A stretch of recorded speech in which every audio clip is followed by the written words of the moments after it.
हरे कृष्णा, श्रील प्रभुपाद की जय। स्वागत है आप सभी का भक्ति शास्त्री के इस पाठ्यक्रम में।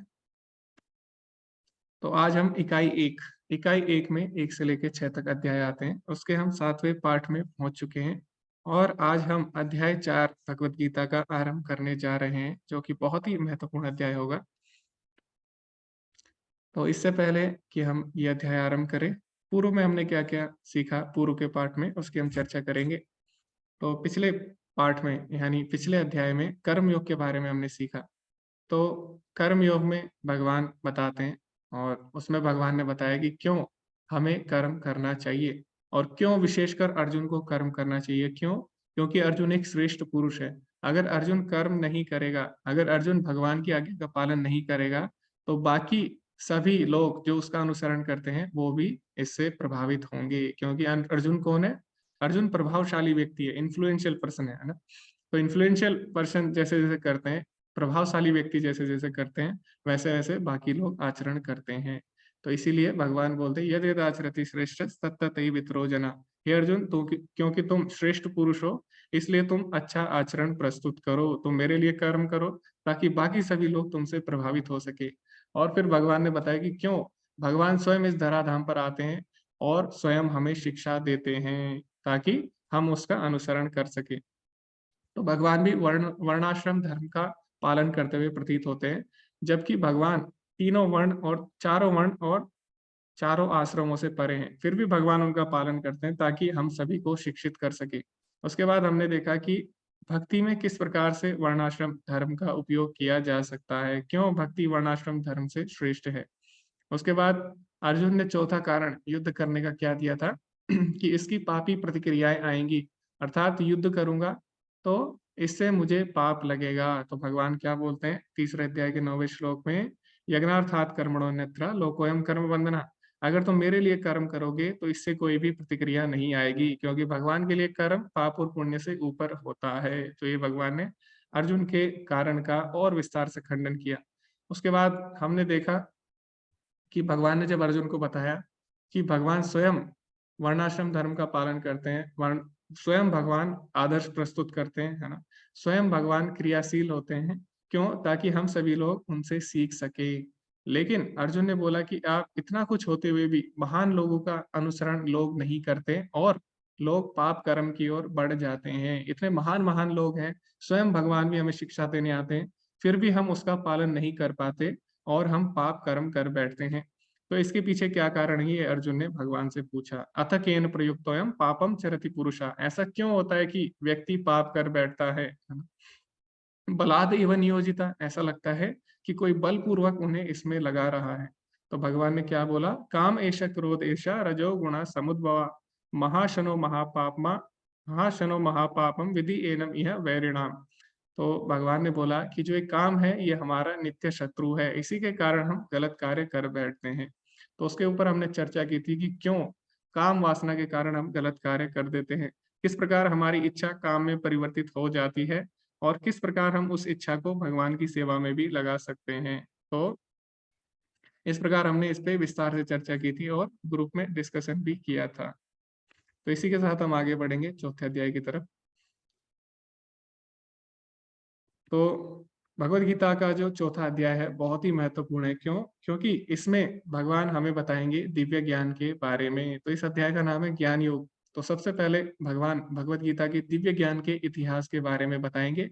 उसके बाद भगवान बताएँगे कि इस ज्ञान को किस प्रकार लेना चाहिए और अंत में भगवान ये भी बताएँगे कि गुरु की शरण में किस प्रकार जाया जाए या दिव्य ज्ञान प्राप्त करने का क्या प्रक्रिया है, वो भी भगवान अंत में हमें बताएँगे। तो सबसे पहले भगवान इस दिव्य ज्ञान के इतिहास को हमें बताते हैं। तो अगर कोई आपसे पूछे कि भगवद गीता कितनी प्राचीन है, तो आपका क्या उत्तर रहेगा? तो हम में से बहुत से लोग या फिर जिन्होंने चौथा अध्याय सही से नहीं पढ़ा, वो बोल सकते हैं कि भगवद गीता 5000 साल पुरानी है ना? 5000 साल पहले भगवान कृष्ण ने अर्जुन को भगवद गीता बोली थी। तो लोग ऐसा बोल सकते हैं, लेकिन अगर हम भगवद गीता पढ़ें चौथा अध्याय, तो उससे हमें पता लगता है कि भगवद गीता वास्तव में सनातन है। यानी भगवद गीता का ज्ञान कभी भी समाप्त नहीं हुआ और हर युग में भगवान इसको बोलने के लिए आते हैं। तो भगवान ने हर समय जब भी भगवद गीता का ज्ञान लुप्त हुआ, बार-बार भगवान इसको प्रकट करने आते हैं। तो भगवान क्या बोलते हैं, इमं विवस्वते योगम प्रोक्तावान अहम अव्ययम विवस्वान मनवे प्राह मनुरिच्छवा कवे अब्रवीत। भगवान कृष्ण ने कहा, मैंने इस अमर योग विद्या का उपदेश सूर्य देव विवस्वान को दिया और विवस्वान ने मनुष्यों के पिता मनु को उपदेश दिया और मनु ने इसका उपदेश इक्ष्वाकु को दिया। तो इस प्रकार अगर हम गणना करें तो भगवान क्या बोल रहे, इमम विवस्वते योगम प्रोक्तावान अहम अव्ययम। कि सबसे पहले भगवान ने ज्ञान किसको दिया, सूर्य देव विवस्वान को दिया। तो जो देवता है, देवता क्या है, देवता एक पद है ना। तो जैसे कि अभी हम देखते हैं कृषि मंत्री है, रक्षा मंत्री है, तो ये क्या है, एक पोस्ट है। तो ये इसमें पोस्ट तो फिक्स रहती है ना, पोस्ट नहीं बदलती। रक्षा मंत्री की पोस्ट पहले भी थी, अब भी है, लेकिन उसमें जो व्यक्ति है वो बदलते रहते हैं। इसी प्रकार जो देवताओं का पद है वो भी बदलते रहते हैं, उसमें भी व्यक्ति बदलते रहते हैं। तो अभी जो देवता है सूर्यदेव, उनका नाम विवस्वान है। तो भगवान कृष्ण ने ये ज्ञान सूर्यदेव विवस्वान को दिया और विवस्वान ने अपने पुत्र मनु को ये ज्ञान दिया। तो अभी जो सूर्यदेव विवस्वान है, उनके जो पुत्र हैं वो कौन है, वैवस्वत मनु। तो सूर्यदेव विवस्वान ने ये ज्ञान वैवस्वत मनु को दिया। अभी अगर आप मनु की आयु की गणना करें तो कम से कम कितनी प्राचीन आएगी। आप देखें, हमारा जो चतुर्युग है उसमें कलयुग की आयु कितनी है, 4,32,000। और कलयुग को अगर आप x मान लो तो जो इससे ऊपर द्वापर युग है उसकी आयु कितनी है, कलयुग से 2 गुणा, 4,32,000 गुणा 2 यानी 2x, यानी कितना हो गया, 8,64,000 ना। और त्रेता युग की आयु कितनी है, 3x, यानी कलयुग से 3 गुणा। और सतयुग की आयु कितनी है, कलयुग से 4 गुणा। तो अगर आप कुल करोगे है ना, सबका टोटल करोगे तो कितना आया, अगर आप कलयुग को x मान लो है ना, x प्लस 2x यानी द्वापर का, प्लस 3x त्रेता का, और 4x किसका, सतयुग का, तो कुल मिला के 10x हो गया, यानी 4,32,000 गुणा 10 ना। तो इतना एक चतुर्युग होता है। इस तरह अगर आप देखें तो अगर आप कुल मिला के 71 चतुर्युग मिलाएं, 71 अगर आप साइकिल मिलाएं चतुर्युग की, तो उससे क्या बनता है, उससे एक मनु बनता है। और अगर आप इस तरह 14 मनु बनाए तो क्या होता है, उससे एक कल्प बनता है। और एक कल्प ब्रह्मा जी का दिन और एक कल्प ब्रह्मा जी की रात होती है, यानी ब्रह्मा जी का जो पूरा एक दिन होता है वो 2 कल्प के बराबर होता है। और इस प्रकार ब्रह्मा जी कितने 100 वर्ष तक जीते हैं, 100 वर्ष तक वो ब्रह्मा जी के पद पर आसीन रहते हैं। तो अगर आप मनु की गणना करें तो अभी जो मनु चल रहा है, अभी 7वां मनु चल रहा है ना, उसका नाम क्या है, वैवस्वत मनु। तो वैवस्वत मनु की अगर आप आयु की गणना करें तो अभी कुल मिला के कितने युग जा चुके हैं, अभी 27 चतुर्युग बीत चुके हैं, अभी 28वां चतुर्युग चल रहा है। तो इस प्रकार आप गुणा करें, 28 28 गुणा 4,32,000 गुणा 10, तो ये कितना आता है, लगभग ये आता है 120 मिलियन, यानी 12 करोड़ वर्ष या 1200 लाख वर्ष।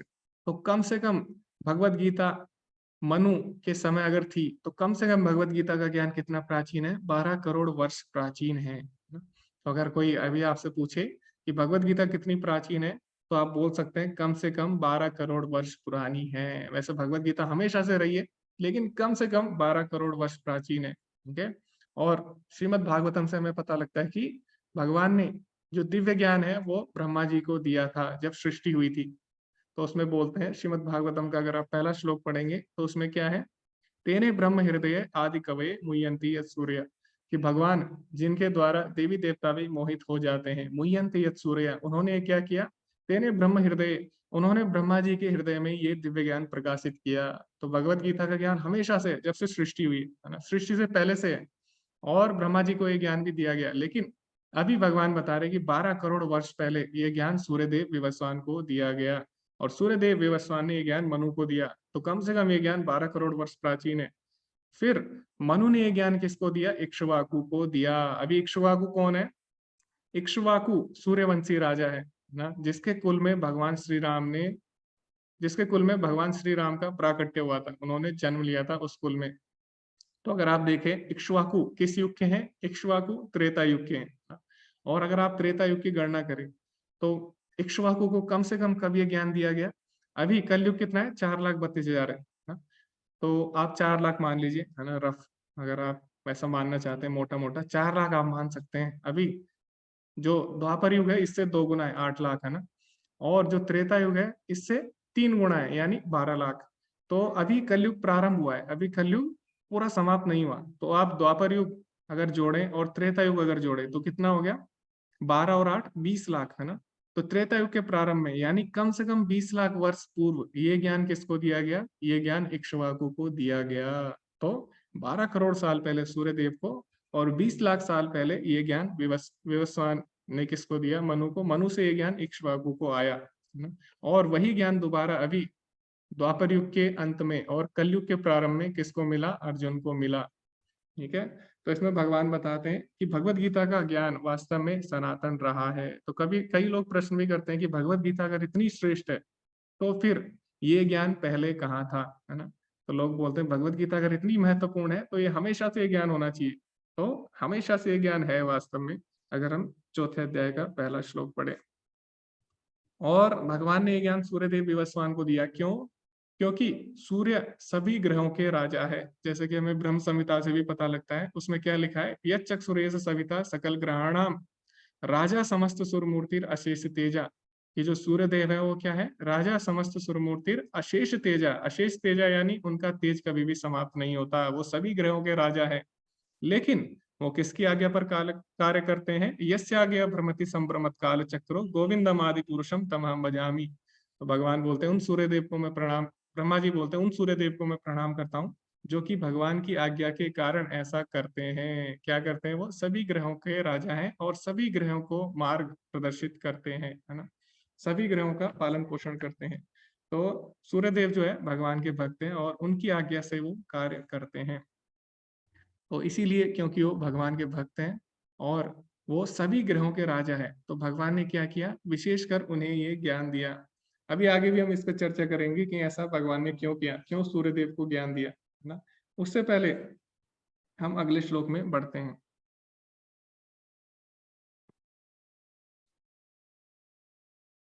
तो दूसरे श्लोक में भगवान क्या बोलते हैं, एवं परंपरा प्राप्तिम इमं राजऋषो विदुः स काले नेहमेता योगो नष्टः परंतपः। तो भगवान बोलते हैं इस प्रकार यहाँ परम विज्ञान गुरु परंपरा द्वारा प्राप्त किया गया और राज ऋषियों ने इसे इसी विधि से समझा, किंतु काल क्रम में यह परंपरा छिन्न हो गई, अतः यह विज्ञान यथारूप में लुप्त हो गया लगता है। तो इसमें हम तीन चीजें हम चर्चा करने वाले हैं। सबसे पहले कि ये ज्ञान राज ऋषियों को दिया गया। अभी राज ऋषि कौन होते थे, भगवान बोलते एवं राज ऋषियो विदु, है ना, मैंने ये ज्ञान राज ऋषियों को दिया। तो राज ऋषि मतलब होता है जो राजा भी है और जो ऋषि यानी भगवान के भक्त भी हैं, तो ये ज्ञान विशेषकर उनको दिया गया। तो मेरा आप सभी से प्रश्न है कि ये ज्ञान राज ऋषियों को क्यों दिया गया विशेषकर। जैसे आप देखिए सूर्यदेव भी क्या है, राजा है ना। सूर्यदेव ने मनु को ये ज्ञान दिया, मनु भी राजा है। मनु ने ये ज्ञान इक्ष्वाकु को दिया, इक्ष्वाकु भी राजा है। तो कई लोग बोलते हैं कि भगवत गीता तो केवल ब्रह्मचारियों के लिए, केवल सन्यासियों के लिए, है ना, लेकिन ऐसा नहीं है। कहीं भी भगवान ने ऐसा नहीं बोला भगवत गीता का ज्ञान ब्रह्मचारी या सन्यासी के लिए, है ना। भगवत गीता का ज्ञान सभी के लिए, सभी, क्योंकि सभी लोग आत्मा है ना। और भगवत गीता का ज्ञान आत्मा के लिए है ना। तो लेकिन भगवान फिर भी बोल रहे हैं कि ये जो भगवत गीता का ज्ञान है विशेषकर राज ऋषियों के लिए था, ऐसे लोग जो राजा भी हैं और भगवान के भक्त भी हैं। तो आप बता सकते हैं कि भगवान ने राज ऋषियों को ही क्यों ये ज्ञान दिया। जी अनुराधा माता जी, हरे कृष्णा। हरे कृष्णा प्रभु जी, दंड प्रणाम। तो जी इसके तात्पर्य में लिखा गया है कि राजा का जो आचरण होता है वो प्रजा उसका अनुसरण करती है, और अगर राजा धर्म के साथ रहता है तो प्रजा भी धर्म के साथ रहेगी। और पहले भी पिछली बार आपने जो पढ़ाया था उसमें बताया था कि 3.21 में कि जो महापुरुष आचरण करते हैं उसी का आचरण सामान्य व्यक्ति भी करते हैं। तो इसी वजह से राज ऋषियों को ये दिया गया था ज्ञान। हरे कृष्णा। जी माता जी धन्यवाद। तो आपने बताया यद्यदाचरति श्रेष्ठ, पिछले अध्याय में हमने चर्चा की जैसे कि। ओके, बाकी भक्तों से भी हम जानेंगे। हरे कृष्णा। ज्योति माता जी, आप इसमें कुछ ऐड करना चाहेंगे। हरे कृष्ण प्रभु जी, दंडवत प्रणाम। जी दंडवत क्योंकि प्रणाम। क्योंकि राजा जो है वो भगवान का प्रतिनिधित्व करता है और राजा के लिए सभी प्रजा उसके पुत्र के समान है, और उनका राजा का कर्तव्य है कि अपने पुत्रों को, सभी प्रजा को भगवान के शरणागत बनाए, भगवान की आराधना करने में लगाए। इसलिए राजाओं को दिया। हरे जी कृष्ण। माता जी धन्यवाद। तो राजा भगवान के प्रतिनिधि होते हैं, आपने बिल्कुल सही बोला, और राजा का कर्तव्य है कि अपनी प्रजा को सही मार्ग पे ले जाए। ओके, तो एक और हम सुनेंगे लक्ष्मी माता जी से, उसके बाद हम और भी विषय पे हम चर्चा करेंगे। जी लक्ष्मी माता जी, हरे कृष्ण। हरे कृष्ण प्रभु जी, दंडवत प्रणाम। जी, दंडवत प्रणाम माता जी। जैसे दोनों भक्तजनों ने अच्छा उत्तर दिया प्रभु जी। मैं बहुत ही व्यवहारिक बात, विद्यालय में यदि हम बच्चों को कहते हैं गुड मॉर्निंग, तो हमें उत्तर में गुड मॉर्निंग मिलता है।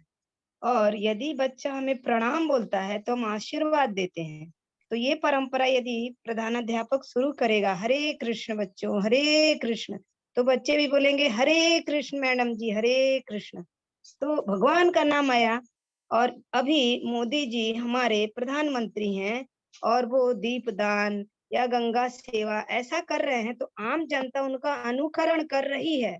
भले वामपंथी या अन्य विचारों पे न जाएं, वे उनका कटाक्ष करें, परंतु जो हमारे सत्ता में सर्वोच्च पद पे है, हम उसका अनुसरण कर रहे हैं ना। लोकल फॉर वोकल लोग कर रहे हैं, दिया बना रहे हैं, दान कर रहे हैं, स्वदेशी अपना रहे हैं। तो ठीक है, ऐसे ही राजर्षि यदि भगवान के कार्यों को आगे बढ़ाएंगे और अच्छा करेंगे, सद्व्यवहार करेंगे, तो हमारे आचरण में भी वो आएगा। हरे कृष्ण प्रभु जी। जी माता जी, धन्यवाद। आपने बहुत ही प्रैक्टिकल उदाहरण से समझाया कि अगर हम बच्चों को जैसा सिखाएंगे वैसे ही वो सीख जाते हैं। तो जो राजऋषि हैं, क्योंकि वो राजा भी हैं और भगवान के भक्त भी हैं, तो उनका भक्त होना जरूरी है राजा का। क्यों? क्योंकि हमारा कर्तव्य है, हमारा मुख्य कर्तव्य क्या है कि जीवन की समस्याओं से वास्तविक छुटकारा पाना। वो कब होगा? जब हम भगवान की शरणागति लेंगे। तो एक राजा का कर्तव्य होता है कि अपनी प्रजा को स्वतंत्र कर सके, है ना। स्वतंत्र मतलब कैसे? बाहर के जो दुश्मन है, शत्रु है, उनसे भी स्वतंत्र कर सके, और जो आत्मा के शत्रु हैं उनसे भी स्वतंत्र कर सके। तो कैसा होगा? जब तक वो भगवान की शरण में नहीं उनको भेजेगा, तब तक वो स्वतंत्र नहीं हो सकते, है ना। बाहर से भले ही हम स्वतंत्र हो गए हो, तो राजा का कर्तव्य है कि आत्मा को भी स्वतंत्र करना इस भौतिक जगत से। तो आपने सुना होगा, जैसे राजा वैसे प्रजा, है ना। तो इसीलिए, क्योंकि राजा को सभी फॉलो करते हैं, अगर राजा भगवान के भक्त बन जाए तो सभी लोग भगवान की भक्ति को स्वीकार कर लेते हैं। जैसा राजा होता है वैसी प्रजा भी हो जाती है, क्योंकि राजा कौन है? प्रभावशाली व्यक्ति है ना। तो जैसे अगर आप सोचे, अगर कोई राजा आए, भगवान का भक्त है, वो क्या बोलेगा? सभी स्कूलों में भगवत गीता की पढ़ाई कंपलसरी है। तो क्या कोई मना कर सकेगा? नहीं, सभी लोग भगवत गीता पढ़ेंगे और भगवान के भक्त बन जाएंगे, है ना। इस तरह जो लीडर है, ग्रेट लीडर यानी महान नेता है, वो अगर भगवान के भक्त बन जाए तो कोई भी समस्या नहीं होगी, है ना। लेकिन ऐसा होता नहीं है। लेकिन भगवान बोले कि ये ज्ञान महान ऋषियों को, जो कि राज ऋषि हैं, उनको दिया गया। इसके उदाहरण कौन कौन से हैं? इसके उदाहरण हम देखते हैं, जैसे कि युधिष्ठिर महाराज है ना। युधिष्ठिर महाराज ने जब राज्य किया तो उनका पूरा राज्य प्रसन्न था, संपन्न था। युधिष्ठिर महाराज भी क्या थे? राज ऋषि थे, राजा भी थे, और साथ ही साथ भगवान के भक्त भी थे। इसी तरह अगर आप देखें इतिहास में जितने भी महान महान राजा हुए, सभी लोग भगवान के भक्त थे। जैसे आप देखें छत्रपति शिवाजी महाराज, या और भी राजा देखें, जो महान महान राजा हुए, वो सभी क्या थे? भगवान के भक्त थे। तो राजा जब तक भगवान के भक्त नहीं होंगे, तब तक वो अच्छा राज्य नहीं स्थापित कर सकेगा, है ना। तो इसीलिए भगवान ने बोला ये ज्ञान विशेषकर राज ऋषियों के लिए था, जो राजा भी थे और भगवान के भक्त भी थे। ऐसा नहीं है कि जो केवल राजा है ना, भगवान का भक्त होना भी आवश्यक है, तो ताकि वो अपनी प्रजा को अच्छे से गाइड कर सके, उनका मार्गदर्शन कर सके। दूसरा, इस श्लोक में हम देखते हैं क्या? एवं परंपरा प्राप्तिम। भगवत गीता का ज्ञान कैसे आया? गुरु शिष्य परंपरा में आया। ठीक है, तो आगे हम देखेंगे रूपा जी क्या बोलते हैं। 5000 वर्ष पूर्व भगवान ने स्वयं देखा कि गुरु परंपरा टूट चुकी है, अतः उन्होंने घोषित किया कि गीता का उद्देश्य नष्ट हो चुका है। इसी प्रकार इस समय गीता के इतने संस्करण उपलब्ध है, विशेषतः अंग्रेजी में, कि उनसे प्राय सभी प्रमाणिक गुरु परंपरा के अनुसार नहीं है। अतः अंग्रेजी में गीता के एक संस्करण की नितांत आवश्यकता थी, जो परंपरा यानी गुरु शिष्य परंपरा से प्राप्त हो। प्रस्तुत प्रयास इसी आवश्यकता की पूर्ति के उद्देश्य से किया गया। भगवत गीता यथारूप मानवता के लिए एक महान वरदान है। तो यहाँ पे भगवान बोलते हैं कि जो भगवत गीता का ज्ञान है वो कैसे होना चाहिए? एवं परंपरा प्राप्ति, वो गुरु शिष्य परंपरा द्वारा आना चाहिए। क्यों? क्योंकि गुरु शिष्य परंपरा, गुरु क्या करता है? गुरु शिष्य परंपरा में क्या होता है? हम जो गुरु का संदेश होता है उसको यथारूप हम अगली जो पीढ़ी है उसको हम प्रस्तुत करते हैं, यानी उसमें भी कोई भी तोड़ मरोड़ नहीं करते। तो जैसे आप चार्जर देखें मोबाइल का, अगर आपको मोबाइल चार्ज करना है तो आपको चार्जर की अगर तार तोड़ दी जाए तो आपका मोबाइल सही से चार्ज नहीं होगा ना। चार्जर का काम क्या है कि जो इलेक्ट्रिसिटी है, जो करंट है, उसको आपके मोबाइल तक ज्यों का त्यों पहुंचाना। अगर बीच में से टूट जाएगा तो आपका फोन चार्ज नहीं होगा। इसी तरह जो गुरु शिष्य परंपरा है, उसका उद्देश्य क्या होता है कि जो ज्ञान आया है भगवान से, भगवत गीता का या अन्य शास्त्रों का, उसको गुरु शिष्य परंपरा द्वारा आगे बढ़ाना, यही वास्तव में गुरु शिष्य परंपरा का उद्देश्य होता है। तो इसीलिए अगर हम भगवत गीता हमें सीखनी है तो हमें प्रमाणिक गुरु शिष्य परंपरा द्वारा सीखनी चाहिए। हमें उन व्यक्तियों से नहीं सीखनी चाहिए जो प्रमाणिक संप्रदाय में नहीं आते। तो भगवत गीता का ज्ञान या शास्त्रों का ज्ञान हमेशा गुरु शिष्य परंपरा, प्रमाणिक गुरु शिष्य परंपरा द्वारा ही ग्रहण किया जाता है। तो हम देखते हैं कि अभी कोई भी भगवत गीता के ऊपर कुछ भी बोल सकता है ना। तो आजकल क्या हो गया, इंटरनेट सस्ता हो गया, तो कोई भी किसी भी चीज पे कुछ भी बोल सकता है, लेकिन हमें उनको नहीं सुनना चाहिए। क्यों? क्योंकि भगवत गीता में हमें के बारे में हमें वही बता सकता है जिसने भगवत गीता को अपने जीवन में अपनाया है। वो लोग जो भगवत गीता को अपने जीवन में नहीं अपनाते, जो गुरु शिष्य परंपरा का अनुसरण नहीं करते, वो हमें भगवत गीता के बारे में कैसे बता सकते हैं? भगवान बोलते हैं भक्त्या माम अभिजानाति, भक्त ही केवल मुझे समझ सकते हैं। तो जो व्यक्ति भगवान के भक्त नहीं है, वो आपको भगवान के बारे में कैसे बता सकते हैं? तो इसीलिए हमें भक्तों के द्वारा जो गुरु शिष्य परंपरा में आते हैं उनका अनुसरण करना चाहिए। इसीलिए जो हम भगवत गीता पढ़ते हैं वो कौन सी पढ़ते हैं? जो प्रभुपाद जी ने जिस पे टीका लिखी है, भगवत गीता यथारूप। अगर आप मार्केट में जाएंगे आपको 800 से ज्यादा भगवत गीता मिल जाएगी। और वो क्या है, 800 से ज्यादा भगवत गीता कोई किसी साइंटिस्ट ने लिखी है, कोई किसी खिलाड़ी ने लिखी है ना, कोई किसी एक्टर ने लिखी है। तो क्या आप उनकी भगवत गीता पढ़ोगे? वो कभी भी आपको भगवान के बारे में अच्छे से नहीं बता सकते। भगवान के बारे में आपको अच्छे से वही बता सकता है जिसने पूरा जीवन भगवान की सेवा में लगाया है ना। इसीलिए हमें अपने आचार्यों की, जो गुरु शिष्य परंपरा में आते हैं, उनकी टीकाएं पढ़नी चाहिए। इसीलिए आप सबके पास भगवत गीता यथारूप होनी चाहिए। क्यों? प्रभुपाद जी ने अपने पूरा जीवन लगाया इसको ट्रांसलेट करने में और इसका डिस्ट्रीब्यूशन यानी प्रचार प्रसार करने के लिए, है ना। तो इसीलिए हमें उनकी भगवत गीता यथारूप, जो उन्होंने टीका लिखी है, उसको हमें पढ़ना चाहिए। ठीक है, तभी हम भगवान के बारे में अच्छे से जान सकते हैं। अगर आपको गणित समझनी है तो आपको गणित के टीचर के पास जाना होगा, गणित के अध्यापक के पास, है ना। तो अगर आपको गणित समझनी है तो आप बिजनेसमैन के पास नहीं जा सकते, है ना। तो इसी प्रकार अगर हमें भगवत गीता और शास्त्रों का ज्ञान लेना है तो हमें प्रमाणिक गुरु, जो गुरु शिष्य परंपरा में आते हैं, उनसे हमें ज्ञान लेना चाहिए। तो कोई बता सकता है कि कितने प्रकार के संप्रदाय है, प्रमाणिक संप्रदाय हैं? और प्रभुपाद जी कौन से संप्रदाय में आते हैं? हम लोग कौन से संप्रदाय में आते हैं, कोई बता सकते हैं?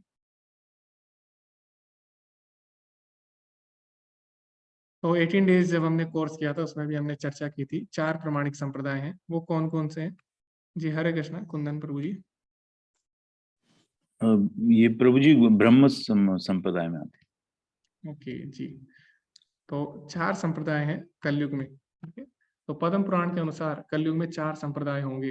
वो कौन से होंगे? तो जी हरे कृष्णा, अनुराधा माता जी आप बताना चाहेंगे? प्रभु जी हरे कृष्णा। मेरे समझ से एक ब्रह्म माधवा संप्रदाय, जो माधवाचार का संप्रदाय है, जिसमें हम लोग आते हैं, और लक्ष्मी संप्रदाय जो रामानुजाचार्य का है, और रुद्र संप्रदाय जो शिव जी का मानते हैं, जिनको लोग विष्णु स्वामी जी का है, और चौथा संप्रदाय है चतुर्कुमार संप्रदाय जो निबुकाचार्य जी जिसके संस्थापक हैं प्रभु जी, जी जी जितना जी मेरा माता ज्ञान जी, है। धन्यवाद। तो 4 संप्रदाय हैं। तो 4 संप्रदाय कैसे बने? 4 लोगों को भगवान ने ज्ञान दिया। ठीक है, तो 4 लोगों ने जिस ज्ञान का प्रचार प्रसार किया उनसे संप्रदाय बने। तो 4 लोग कौन कौन से थे? सबसे पहले थे ब्रह्मा जी। तो ब्रह्मा जी से जो संप्रदाय आरंभ हुआ उसको हम बोलते हैं ब्रह्म संप्रदाय। इसके जो प्रमुख आचार्य हैं वो कौन है? मध्वाचार्य, जिन्होंने कलयुग में इस संप्रदाय की नींव रखी। तो ब्रह्मा जी ने ये ज्ञान मध्वाचार्य जी को दिया। मध्वा नहीं, ब्रह्मा जी ने ये ज्ञान किसको दिया? ब्रह्मा जी ने नारद मुनि को दिया। नारद मुनि ने वेद व्यास जी को दिया। और वेद व्यास जी ने ये ज्ञान कलयुग में किसको दिया? मध्वाचार्य को दिया। तो मध्वाचार्य की अगर आप परंपरा देखें तो उसी में आगे जाके चैतन्य महाप्रभु आते हैं। उसी परंपरा में आगे जाके भक्ति विनोद ठाकुर आते हैं, गौर किशोर दास बाबा जी आते हैं, भक्ति सिद्धांत सरस्वती ठाकुर आते हैं। उसके बाद शिल प्रभुपाद उस परंपरा में आते हैं ना। तो हो गया ब्रह्म मध्व गौड़ीय संप्रदाय। दूसरा जो प्रमाणिक संप्रदाय वो है श्री संप्रदाय। श्री संप्रदाय यानी जिसमें भगवान ने ज्ञान लक्ष्मी जी को दिया, माता लक्ष्मी को दिया। और इसके जो प्रमुख आचार्य हुए वो कौन से हुए? रामानुजाचार्य हुए। तो कलयुग में जिन्होंने इस संप्रदाय की नींव रखी वो रामानुजाचार्य हैं। इसी तरह कुमार संप्रदाय, जो 4 कुमार थे, भगवान ने उनको ज्ञान दिया, तो उनसे जो संप्रदाय आया वो कुमार संप्रदाय कहलाता है। उसमें जो प्रमुख आचार्य हुए कौन से हुए? निम्बार्काचार्य। इसी तरह हम देखें रुद्र संप्रदाय, शिव जी को जो ज्ञान दिया गया उससे रुद्र संप्रदाय स्थापित हुआ, और उसमें जो प्रमुख आचार्य है वो है विष्णु स्वामी। तो इस तरह कलयुग में 4 संप्रदाय हैं। तो हमें प्रमाणिक संप्रदाय से, इन्हीं संप्रदायों में से जो आचार्य हैं उन्होंने जो टीकाएं लिखी है उनको हमें पढ़ना चाहिए। लेकिन विशेषकर जो प्रभुपाद जी ने टीका लिखी है उसको हमें जरूर पढ़ना चाहिए। क्यों? क्योंकि बाकी जो पुराने आचार्य हैं सभी का जो सार है भगवत गीता यथारूप में है ना, इसीलिए इसका नाम भगवत गीता यथारूप है। तो इसमें प्रभुपाद जी ने कुछ भी अपनी तरफ से नहीं लिखा। पूर्व के जितने भी आचार्य हैं उन्होंने जो जो मत दिए वो प्रभुपाद जी ने इसमें एक साथ लिखे हैं। ठीक है, तो अगर आप प्रभुपाद जी द्वारा लिखित कमेंट्री अगर आप पढ़ लेते हैं टीका, तो पूर्व के जितने भी आचार्य हैं है ना, उनका सार आपको मिल जाता है। उसके बाद आप उसको पढ़ सकते हैं, है ना। ऐसा नहीं है कि आपको एक ही किताब पढ़नी है, ठीक है, आप उससे आगे बढ़ सकते हैं, लेकिन सबसे पहले आप इसको जरूर पढ़ें। तो सभी के पास भगवत गीता यथारूप होनी चाहिए, ठीक है? और प्रभुपाद जी ने उदाहरण दिए हैं वो कलयुग के लिए बिल्कुल श्रेष्ठ है। अभी जो समय चल रहा है उसके लिए जो उन्होंने उदाहरण दिए हैं वो उस स्थिति को बिल्कुल सही से बताते हैं, और हम भगवत गीता को और अच्छे से समझ सकते हैं। तो जो भी हम उदाहरण चर्चा करते हैं कक्षा में, तो जिनसे हमें भगवत गीता सीखने को मिलती है अच्छे से, वो प्रभुपाद जी ने उदाहरण दिए कलयुग के लोगों के हिसाब से, अभी जो स्थिति है उसके हिसाब से उन्होंने उदाहरण दिए। तो इसीलिए हमें अच्छे से अगर भगवत गीता समझनी है तो भगवत गीता यथारूप हमें जरूर पढ़नी चाहिए। लेकिन भगवान बोलते हैं ये ज्ञान गुरु शिष्य परंपरा में आया, लेकिन काल के प्रभाव के कारण ये नष्ट हो गया। ठीक है, तो यहाँ पे हम देखते हैं, है ना, सकालीन महता योग नष्ट परंतपा। तो ऐसा क्यों हुआ? क्यों समय के साथ साथ हर चीजें नष्ट हो जाती है? आप अगर भौतिक जगत में देखें तो आज फल लगे हैं पेड़ पे, कल को नहीं होंगे। आज हरियाली है, वसंत ऋतु है, कल को नहीं होगी, है ना, कल को सूखा पड़ेगा। तो इस संसार का नियम है क्या, कोई भी चीज यहाँ पर अपनी स्थिति में नहीं बनी रहती। समय के साथ साथ हर चीज नष्ट हो जाती है, और जो समय है वो कोई और नहीं है, वो कौन है? स्वयं भगवान है। तो भगवान समय के रूप में सब नष्ट कर देते हैं। भगवान क्या बोलते हैं? कालो अस्मि लोक क्षयकृत प्रवृत्तो, 11वें अध्याय में बोलते हैं कि मैं काल हूं और मेरा कार्य क्या है? सभी को नष्ट करना। तो इसीलिए संसार में जो भी चीज आती है वो समय के साथ नष्ट हो जाती है। तो जो गुरु शिष्य परंपरा होती है वो भी कभी कभी काल के प्रभाव के कारण नष्ट हो जाती है। तो भगवान क्या करते हैं? भगवान दोबारा से उसकी स्थापना करने के लिए भगवत गीता बोलते हैं। तो अर्जुन को क्यों भगवान ने भगवत गीता बोली? क्योंकि ये ज्ञान काल के प्रभाव के कारण नष्ट हो गया था। जैसे अभी हम देखेंगे आगे जाके भी हो सकता है कि काल के प्रभाव के कारण ये ज्ञान नष्ट हो जाएगा ना, तो तब क्या होगा? तब भगवान दोबारा से इस ज्ञान को स्थापित करेंगे। तो प्रभुपाद जी लिखते हैं समय बहुत शक्तिशाली है, यह बदलता है, मूल स्थिति को मारता है। आपके पास अनुभव है, आप कुछ भी खरीद लें, यह बहुत ताजा है, नया है, लेकिन समय इसको मार देगा, जर्जर हो जाएगा, यह एक समय में नियत समय बेकार हो जाएगा। यह भौतिक समय, इसे काल कहा जाता है। यह काल भी कृष्ण का दूसरा रूप है। स काले ने महता, इसीलिए इसको महात्मा यानी महता कहते हैं। यह बहुत शक्तिशाली है, यह कोई साधारण बात नहीं है। महता यानी महान, नष्ट करना उसका काम है। तो जो काल है बहुत ही शक्तिशाली होता है। वास्तव में अगर हम देखें तो व्यक्ति शक्तिशाली नहीं होता, समय शक्तिशाली होता है ना। कल को जो व्यक्ति आपको कम शक्तिशाली लग रहा है, हो सकता है कल को वो आपसे ज्यादा शक्तिशाली हो जाए और आप उससे कम शक्तिशाली हो जाए। तो वास्तव में शक्तिशाली कौन है? समय बलवान होता है। तो बचपन से हम सीखते आए हैं क्या? कि समय बहुत ही बलवान है। तो वास्तव में व्यक्ति बलवान नहीं है, समय बलवान है। और समय कौन है? समय स्वयं कृष्ण ही है ना। कालो अस्मि लोक क्षयकृत प्रवृत्तो। तो ये हमें हमेशा याद रखना है, और हमेशा हमें अपने समय का सही उपयोग करना है। एक चीज है संसार में जो कि राजा को भी उतना ही मिला है, और एक जो भिखारी है उसको भी बराबर मिली है। वो क्या है? समय। तो समय, चाहे कोई राजा हो, चाहे कोई, अभी हमने देखा ब्रिटेन की महारानी है ना, उनकी भी डेथ हो गई। तो चाहे कोई रानी हो या कोई एक भिखारी क्यों ना हो, भिक्षुक क्यों ना हो, एक चीज है भगवान ने सबको समान दी है, वो क्या है? समय। तो इसीलिए हमें हमेशा समय का सही उपयोग करना चाहिए। क्यों? क्योंकि समय स्वयं भगवान है। तो अगर हम भगवान का आदर करते हैं तो हमें समय का भी आदर करना होगा। तो एक भक्त कभी भी समय व्यर्थ नहीं करता। तो ये भी हमें इससे सीखने को मिलता है।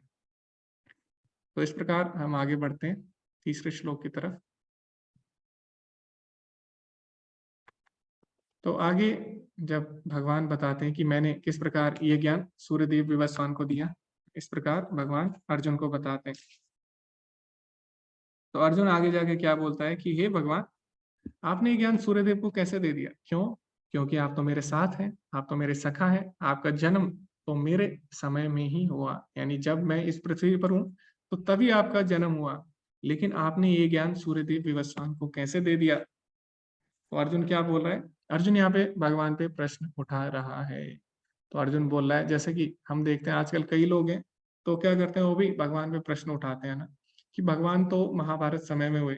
नहीं, भगवान नहीं बोलते, वो लोग बोलते हैं कृष्ण तो महाभारत समय में हुए, तो फिर कृष्ण भगवान कैसे हो सकते हैं? वो तो अर्जुन के मित्र थे, तो वो भगवान कैसे हो सकते हैं? उनका जन्म हुआ ना, उनका जन्म हुआ देवकी माता के गर्भ से, और उन्होंने क्या किया, अर्जुन को भगवत गीता बोली, तो अर्जुन के मित्र थे, तो भगवान कैसे हो गए?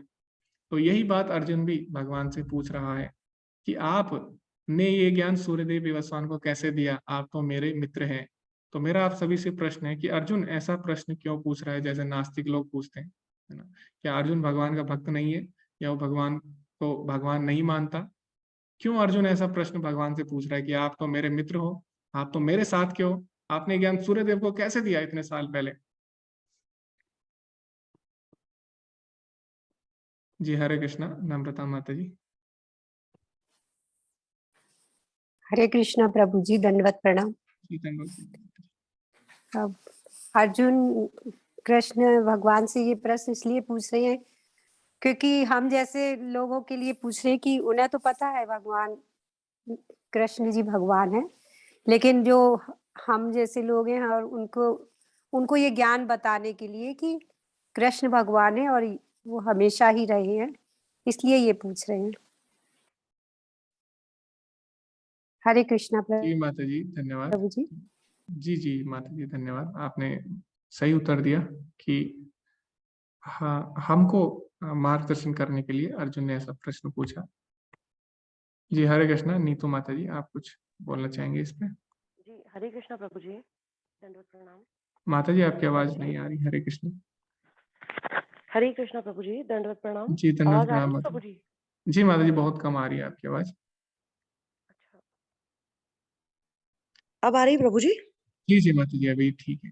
जी माता जी, प्रभु जी मैं ऐसा कह रही थी कि अर्जुन ऐसा प्रश्न इसलिए कर रहे हैं कि अर्जुन को भगवान जो श्री कृष्ण है वो उसको उन्हें अपने बराबर समान दिखाई देते हैं। उन्हें वो जैसे जिस आयु के अर्जुन है उसी आयु के भगवान श्री कृष्ण है, तो उसे लगता है तो आप तो मेरे समकालीन हो, मेरे बराबर के हो, तो आपने ये ज्ञान सूर्यदेव को कैसे दे दिया? तो उसे इस बात का विश्वास नहीं हो रहा है। तो इस कारण वो भगवान से ऐसा प्रश्न कर रहा है कि आप तो मेरे साथ यहाँ पर हो, आपने सूर्यदेव को ये कैसे दे दिया? जी माता जी। तो अर्जुन भगवान से क्यों प्रश्न कर रहा है? तो माता जी ने बोला अर्जुन को संदेह आ गया है ना, डाउट आ गया। ओके, तो एक और बस हम चर्चा करेंगे, उसके बाद हम आगे बढ़ेंगे। जी हरे कृष्णा। तारा माता जी। हरे कृष्ण प्रभु जी। जी माता जी। नास्तिक लोग जो है वो कृष्ण को साधारण व्यक्ति मानते हैं और शायद वो विश्वास नहीं करेंगे कि उन्होंने सूर्य देव को ये ज्ञान दिया था, इसलिए अर्जुन चाहते हैं तो कृष्ण आधिकारिक रूप से स्वयं के बारे में सच्चाई स्थापित करें, इसलिए वो उनसे ये क्वेश्चन पूछ रहे हैं। जी माता जी धन्यवाद। तो सभी ने अच्छा उत्तर दिया। तो प्रभुपाद जी अपने तात्पर्य में लिखते हैं कि अर्जुन जो है वो भगवान का शुद्ध भक्त है ना। इससे पहला अगर आप श्लोक पढ़े तीसरा, तो उसमें भगवान स्वयं बोलते हैं स एवं मया तेयद योगः प्रोक्ता पुरातना भक्तो असि में सखा चेति रहस्यम ये एतद् उत्तमम। कि हे अर्जुन, मैं तुम्हें यहाँ भगवत गीता क्यों बता रहा हूँ? क्योंकि तुम मेरे परम मित्र हो और तुम मेरे भक्त हो। भक्तो असि में सखा चेति रहस्यम ही एतद् उत्तमम। ये उत्तम ज्ञान मैं तुम्हें इसलिए दे रहा हूँ क्योंकि तुम मेरे भक्त और प्रिय सखा हो।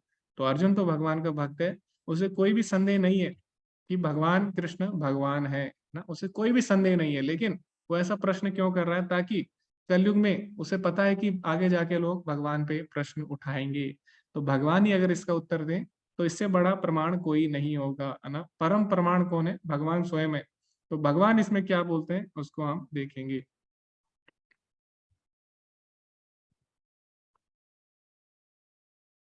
तो भगवान इसमें बोलते हैं 5वें श्लोक में, बहूनि में व्यतीतानि जन्मानि तव चार्जुना तानि हम वेद सर्वाणि न तम वेत्ता परंतपा। श्री भगवान ने कहा, तुम्हारे तथा मेरे अनेकानेक जन्म हो चुके हैं, अर्थात तुम और मैं अनेकों अनेक बार इस धराधाम पर आ चुके हैं। तो हम देखते हैं जब भी भगवान आते हैं हमेशा उनके पार्षद उनके साथ आते हैं। जैसे जब भगवान श्री राम आए तो जो जितने भी देवी देवता हैं वो किसके रूप में आते हैं? वानर सेना के रूप में आते हैं ना। और जो शेषनाग है वो किसके रूप में आते हैं? लक्ष्मण के रूप में आते हैं। इसी तरह सभी जो भी उनके पार्षद हैं सभी उनकी लीला में उनके साथ होते हैं। तो भगवान भी आते हैं, उनके जो नित्य पार्षद हैं वो भी हमेशा उनके साथ आते हैं। और जब भगवान कृष्ण के रूप में आते हैं, है ना, भगवान कृष्ण आते हैं तो उनके पार्षद गोपियों के रूप में आते हैं। ठीक है, तो इस तरह हमेशा भगवान और उनके पार्षद हमेशा साथ होते हैं। तो भगवान बोलते हैं, तुम और मैं अनेकों अनेक बार इस धराधाम पर आ चुके हैं। और आगे भगवान क्या बोलते हैं, लेकिन तुम में और मेरे में क्या अंतर है? तुम भी इस धराधाम पर बार बार आते हो, मैं भी इस धराधाम पर बार बार आता हूँ, और हम सभी जो बद्ध जीव है हम भी इस धराधाम पर बार बार प्रकट होते हैं, है ना, हमारा भी बार बार जन्म होता है। तो हम में और भगवान में क्या अंतर है? हम भी बार बार आ रहे हैं, भगवान भी बार बार आ रहे हैं, लेकिन भगवान क्या बोल रहे हैं? तान्य हम वेद सर्वाणी न तम वेद परंतपा, मुझे सब कुछ याद है लेकिन तुमको कुछ भी याद नहीं है। तो यही अंतर है जीवात्मा में और परमात्मा में। भगवान को सब कुछ ज्ञात है, क्यों? सर्वस्य चाहम हृदय सन्निविष्टो, भगवान बोलते हैं मैं सबके हृदय में परमात्मा रूप में हूँ। लेकिन जीवात्मा ऐसा नहीं बोल सकती। हमें अपने बारे में ही नहीं पता तो हमें दूसरों के बारे में क्या पता होगा? अगर मैं आपसे पूछूं कि 4 दिन पहले आपने रात को क्या खाया था, तो क्या आप बता सकेंगे तुरंत? नहीं। आपको कुछ समय के लिए अपना दिमाग लगाना पड़ेगा, आपको सोचना पड़ेगा, तब भी शायद आप सही ना बता पाए। ठीक है, अगर मान लीजिए आपने बता भी दिया 4 दिन पहले आपने क्या खाया था, अगर मैं पूछूं 4 महीने पहले आपने रात को क्या खाया था, तो क्या आप बता सकते हैं? आप नहीं बता सकते, है ना। तो यही अंतर है जीवात्मा में और परमात्मा में। परमात्मा को सब चीज ज्ञात है, हमें कुछ भी ज्ञात नहीं है। तो भगवान ने क्या किया? अर्जुन का जो रीजन था, कारण था, उसका भगवान ने खंडन कर दिया कि तुम और मैं अनेकों अनेक बार इस धराधाम पर आए, लेकिन मुझे सब कुछ ज्ञात है। मुझे ये भी ज्ञान है, मुझे ये भी ज्ञात है कि मैंने किस किस को ज्ञान दिया, क्या क्या ज्ञान दिया ना, लेकिन तुम्हें कुछ भी नहीं पता। तो यही अंतर है परमात्मा में और जीवात्मा में। तो जीवात्मा कभी भी परमात्मा नहीं बन सकता। हम सर्वज्ञ नहीं हो सकते, है ना। सर्वज्ञ क्या, हम अपने बारे में ही सही से नहीं जान सकते, तो फिर हम भगवान कैसे बन सकते हैं? तो यही अंतर है। तो आगे प्रभुपाद जी क्या लिखते हैं उस पर हम चर्चा करेंगे। तो एक सिद्धांत है, उसको बोलते हैं मायावाद सिद्धांत। तो मायावाद सिद्धांत क्या बोलता है? मायावाद सिद्धांत बोलता है कि हम सभी भगवान हैं, और हम सभी भगवान हैं, लेकिन माया के कारण हम भूल गए कि हम भगवान हैं। और जब हम ध्यान करेंगे, जब हम तपस्या करेंगे, ध्यान करेंगे, मेडिटेशन करेंगे, तो क्या होगा? माया का पर्दा हट जाएगा और हम लोग दोबारा से भगवान बन जाएंगे। तो वास्तव में सब कुछ भगवान है, सर्वम खलु इदम ब्रह्मा। और जब माया का पर्दा उठेगा तो सभी लोग भगवान दोबारा से बन जाएंगे। तो ये जो सिद्धांत है मायावाद सिद्धांत कहलाता है। लेकिन प्रभुपाद जी इसमें क्या बोलते हैं? भगवान कैसे भूल सकते हैं? अगर आप भूल जाते हैं तो आप तुरंत भगवान नहीं है। कोई अन्य तर्क नहीं है, भगवान कभी भी नहीं भूल सकते, भगवान हमेशा याद रखते हैं। तो भगवान कभी भी माया के अधीन नहीं आ सकते। क्यों? क्योंकि भगवान मायापति है, मायाधीश है ना, मायातीत है, माया से ऊपर है। तो भगवान कभी भी नहीं भूल सकते कि मैं भगवान हूँ। भगवान को सब चीज ज्ञात है। भगवान को ये भी ज्ञात है कि आपने कब क्या किया। तो भगवान को सब चीजें ज्ञात है। तो भगवान कभी भी नहीं भूलते अपने बारे में। मायावाद दार्शनिक कहते हैं मैं भगवान हूँ, अब मैं माया के भ्रम में हूँ, मैं अपने आप को भूल गया हूँ कि मैं भगवान हूँ, और ध्यान से मैं भगवान बन जाऊंगा। यह सब बकवास है। कोई नहीं, भगवान खुद को नहीं भूल सकते तो वहां भगवान नहीं है। जो व्यक्ति भूल गया कि मैं भगवान हूँ वो भगवान कैसे हुआ, है ना। तो वास्तव में जीवात्मा और परमात्मा में हमेशा भेद रहता है। जीवात्मा कभी भी परमात्मा नहीं बन सकती। परमात्मा क्या कर सकते हैं? परमात्मा इंडिपेंडेंट होते हैं, स्वतंत्र होते हैं, किसी भी चीज पे भगवान निर्भर नहीं रहते हैं। क्या हमारे साथ ऐसा है? क्या हम स्वतंत्र हैं? हम स्वतंत्र नहीं है। अगर हमें खाना खाना है तो हमें दूसरी चीजों की आवश्यकता है, खाने पे हमें आश्रित रहना पड़ता है। अगर हमें सोना है तो हमें नींद पे आश्रित रहना पड़ता है ना। हमें छोटे छोटे कार्य के लिए भी दूसरी चीजों पे आश्रित रहना पड़ता है। तो हम भगवान कैसे हो सकते हैं, है ना। तो हम कुछ भी कंट्रोल नहीं कर सकते, हम भगवान कैसे हो सकते हैं? भगवान सुप्रीम कंट्रोलर है ना। और दूसरा, भगवान सृष्टि कर सकते हैं, विनाश भी कर सकते हैं। भगवान अनंत सृष्टि करते हैं, अनंत विनाश कर सकते हैं। क्या हम लोग सृष्टि कर सकते हैं? नहीं। हम लोग सही से अपने लिए खाना भी नहीं बना सकते, सृष्टि तो दूर की बात है ना। तो जीवात्मा कभी भी भगवान नहीं हो सकती, परमात्मा नहीं हो सकती, और यही अंतर है जीवात्मा में और परमात्मा में। तो जो लोग बोलते हैं आप ध्यान से भगवान बन जाएंगे, उनको बोलना जब आप भगवान बन जाए तब आप हमें बताना, ठीक है। तो ऐसा आप उनसे पूछ सकते हैं कि जब आप भगवान बन जाए तब आप हमारे पास आना, और तब हम देखेंगे कि हम भी भगवान बन पाते हैं कि नहीं, ठीक है। तो ऐसे लोग क्या करते हैं, सबको भ्रमित करते हैं, जो लोग बोलते हैं कि हम भगवान हैं और हम भगवान बन जाएंगे एक दिन। तो ये बिल्कुल ही गलत सिद्धांत है, ठीक है। भगवान कभी भी नहीं भूलते। इसके लिए एक छोटी सी कहानी मैं आपको सुनाऊंगा कि भगवान किस तरह सब चीजें याद रखते हैं। तो क्या हुआ, जब महाभारत का युद्ध चल रहा था, तो जो पांडव सेना थी वो काफी कम थी, बहुत ही कम थी। तो सबको लगा कि पांडव लोग ज्यादा टिक नहीं पाएंगे, मुश्किल से 1 दिन या 2 दिन टिक पाएंगे। लेकिन जब कौरवों ने देखा कि पांडव सेना दिन प्रतिदिन और मजबूत होती जा रही है और उनपे और हावी होती जा रही है, तो दुर्योधन बहुत ही क्रोधित हो गया। उसने भीष्म पितामह को बोला कि आप क्या कर रहे हो। तो भीष्म पितामह ने बोला तुम ऐसी कैसे बात कर रहे हो। उन्होंने बोला, दुर्योधन ने, कि तुम इतने महान हो भीष्म पितामह, और तुमने शपथ ली थी कि तुम हमेशा हमारा साथ दोगे। तो भीष्म पितामह बोलते, हाँ मैंने शपथ ली है और मैं अभी भी तुम्हारा साथ दे रहा हूँ, तो इसमें क्या गलत है। तो दुर्योधन बोलते, नहीं, तुम हमारा साथ नहीं दे रहे हो, तुम अभी भी पांडवों के साथ मिले हुए हो और उनके प्रति तुम सहानुभूति यानी सिंपैथी रखते हो। तो भीष्म पितामह ने बोला, ये तुम कैसे बोल सकते हो कि मैं उनके प्रति सहानुभूति रखता हूँ। तो दुर्योधन बोलता है कि अगर आप उनके प्रति सहानुभूति नहीं रखते, सिंपैथी नहीं रखते, तो अब तक वो मर चुके होते, लेकिन वो आज भी जिंदा है और आज भी हम पर हावी होते जा रहे हैं। तो तुम क्या कर रहे हो, क्यों नहीं तुम इन सबको मार देते। तो भीष्म पितामह बोलते, ठीक है, अगर तुम बोलते हो, अगर तुमको लगता है कि मैं पक्षपात कर रहा हूँ, तो ठीक है, मैं तुमको वचन देता हूँ कि ये जो 3 तीर हैं, इन 3 तीरों से कल मैं पूरी पांडव सेना का नाश कर दूंगा। तो भीष्म प्रतिज्ञा लेते हैं, और हमें पता है भीष्म की प्रतिज्ञा कभी भी व्यर्थ नहीं जाती है ना, इसीलिए उनका नाम भीष्म है। भीष्म यानी महान प्रतिज्ञा करने वाले।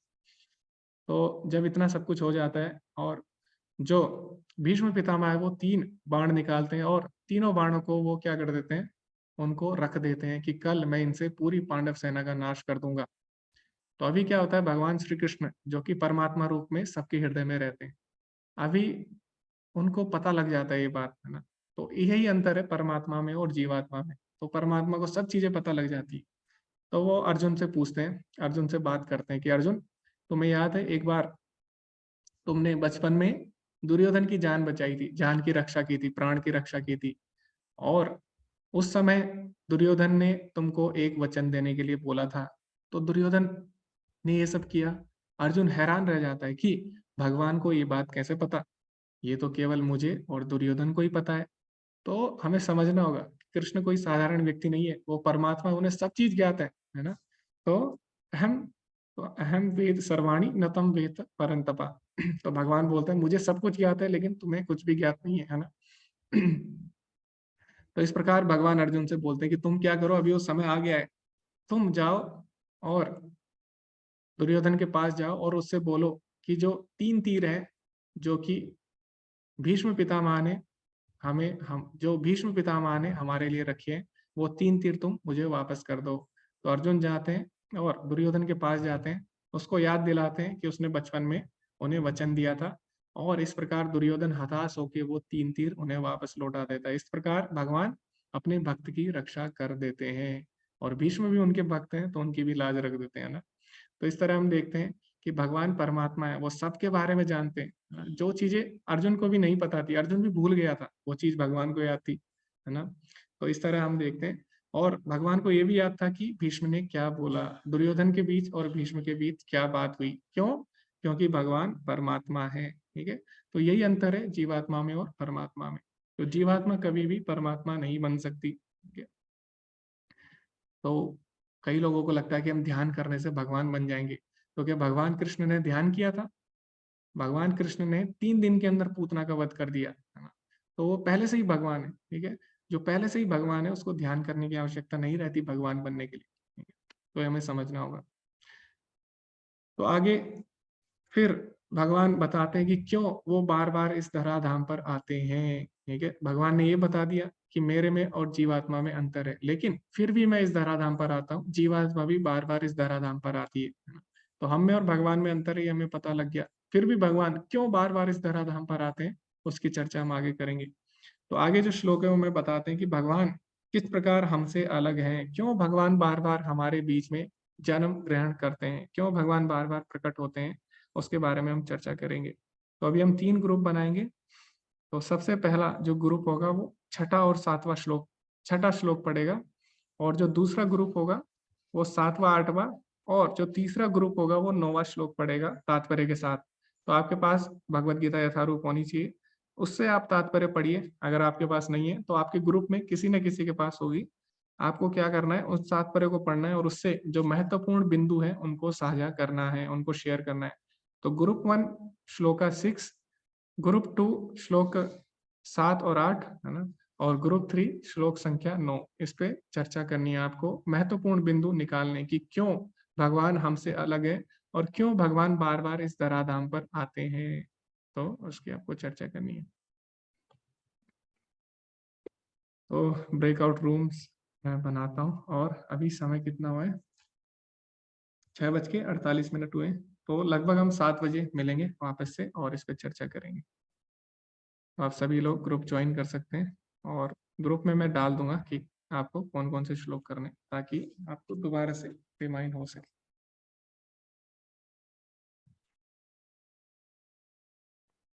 ओके, तो सभी लोग ज्वाइन कर सकते हैं ग्रुप।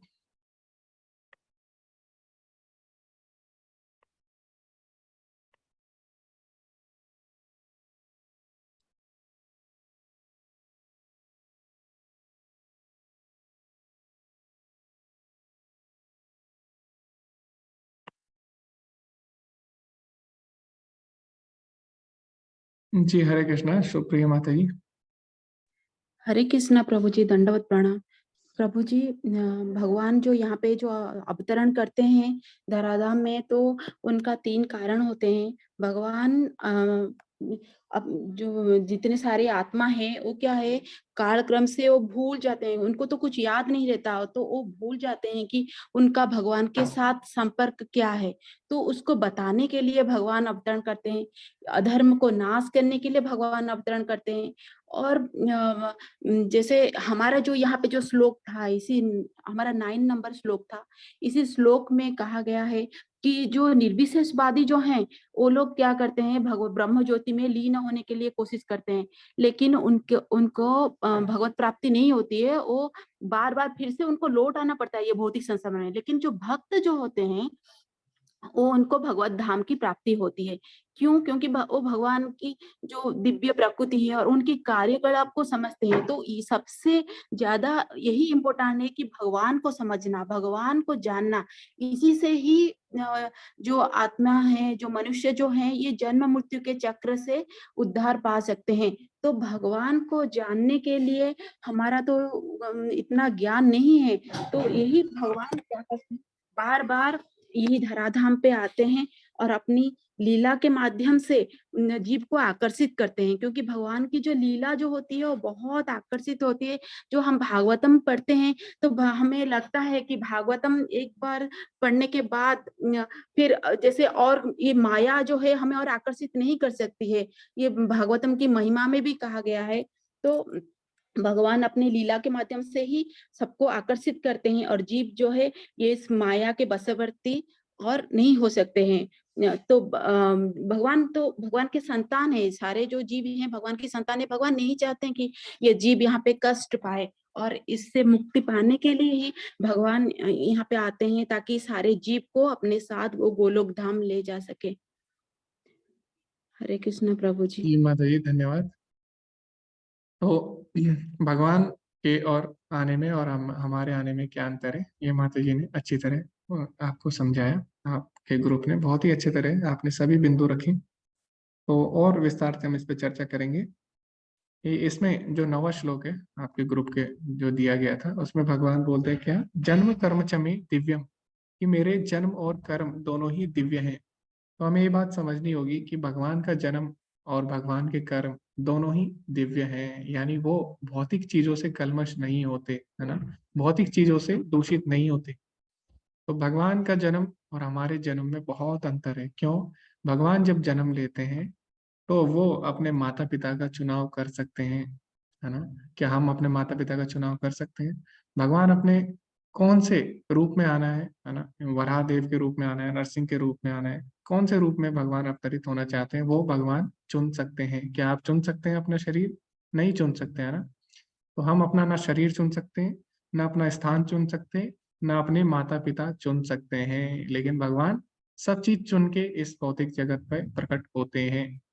और दूसरा आप देखें कि भगवान जब प्रकट होते हैं, ठीक है, और भगवान चतुर्भुज रूप ग्रहण कर लेते हैं तुरंत, जैसे ही भगवान देवकी के गर्भ से आते हैं।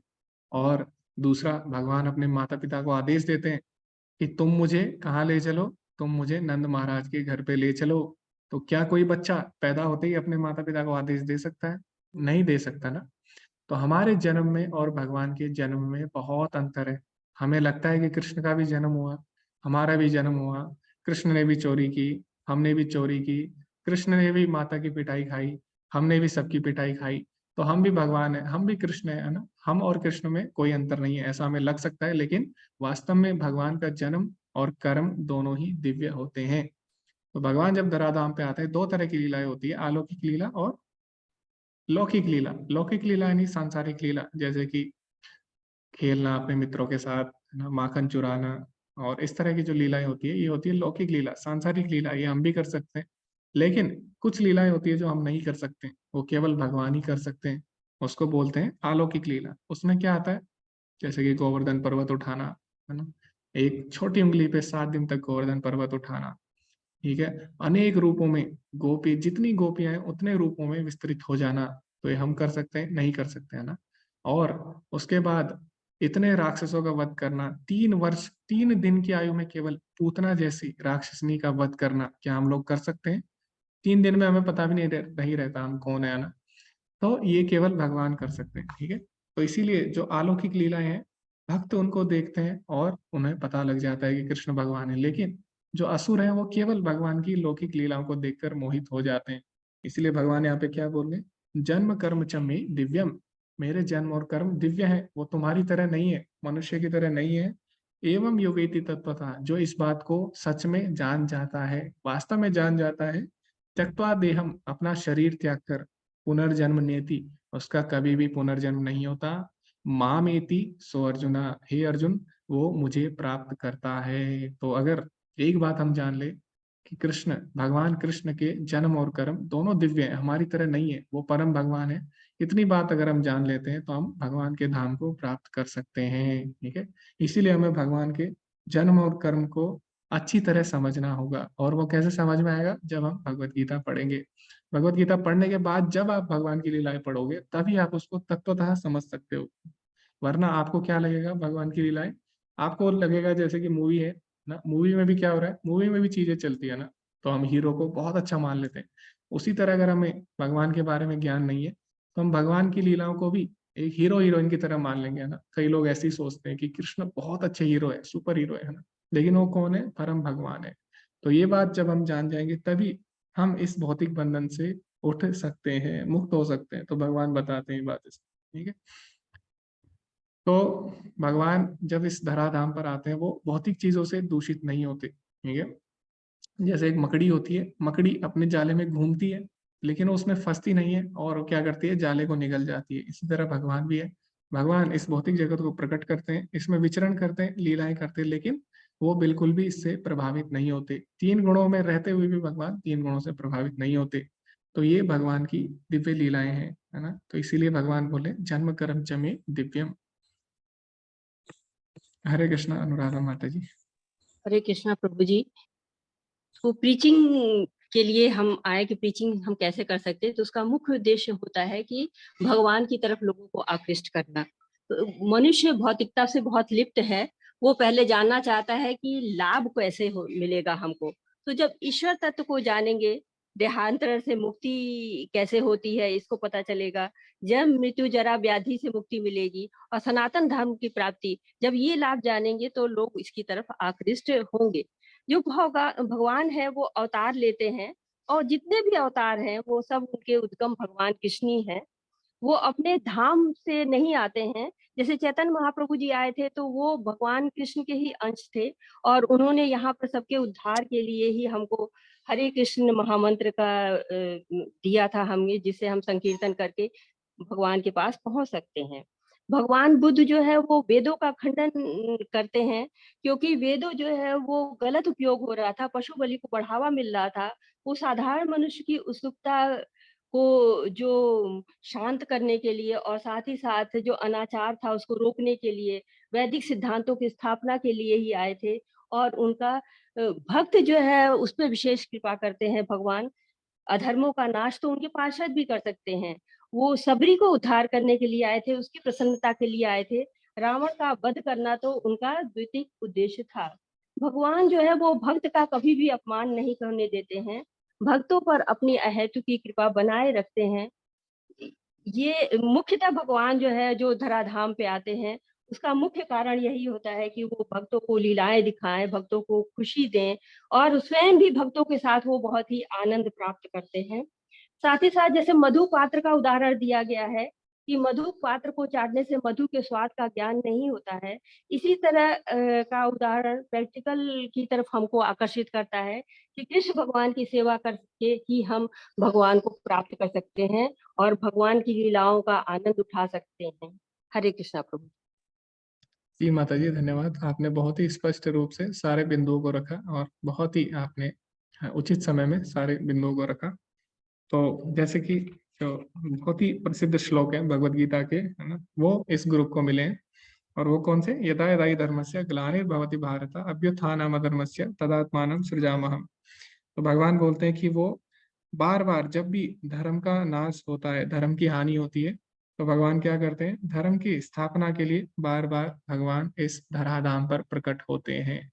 तो धर्म क्या है वास्तव में? धर्म है भगवान के आदेश, है ना। धर्मम तो साक्षात भगवत प्रणीतम। भगवान ने आदेश क्यों दिए? ताकि हम लोग भगवान से जुड़ सकें, क्योंकि हम लोग क्या है? भगवान के अंश है। हम लोग भगवान से दूर हो गए, तो भगवान भी चाहते हैं कि हम लोग भगवान के धाम वापस आए।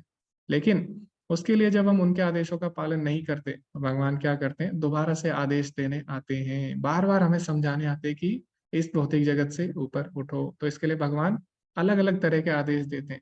तो कभी कभी हमें किसी स्थिति में लग सकता है कि भगवान ने यह आदेश क्यों दिया, तो वो इस उस परिस्थिति के लिए सही था, है ना। जैसे कि आप देखें, मैथमेटिक्स हम पढ़ाते हैं बचपन में, तो हम क्या बोलते हैं? बच्चे को अगर आप पढ़ाओगे तो 2 - 3 कितना होता है? बच्चा बोलेगा नहीं होता। तो क्या वो गलत है? नहीं, वो सही है। उसके समय के हिसाब से वो सही है ना।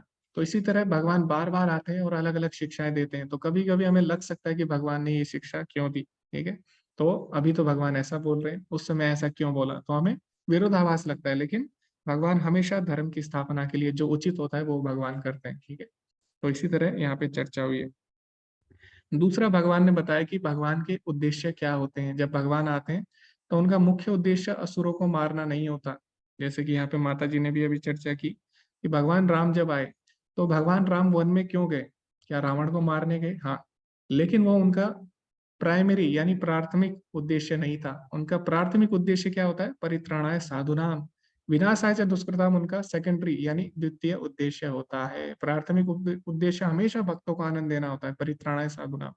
तो भगवान राम जब वन में गए तो सबसे पहले उन्होंने रावण को नहीं मारा। सबसे पहले उन्होंने क्या किया?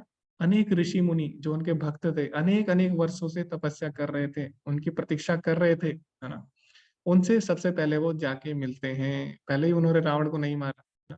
तो इसीलिए, क्योंकि रावण को अगर मारना होगा, असुरों को अगर मारना है, तो भगवान अपने सखाओं से, अपने मित्रों से या अपने पार्षदों से करा सकते हैं। अर्जुन को भगवान ने बोल दिया जैसे कि तुम इनको मारो, है ना। तो अगर भगवान को असुरों को ही मारना होगा तो भगवान स्वयं क्यों आएंगे? वो तो भगवान किसी से भी करा सकते हैं। भगवान हार्ट अटैक भी दिला सकते हैं असुरों को, है ना।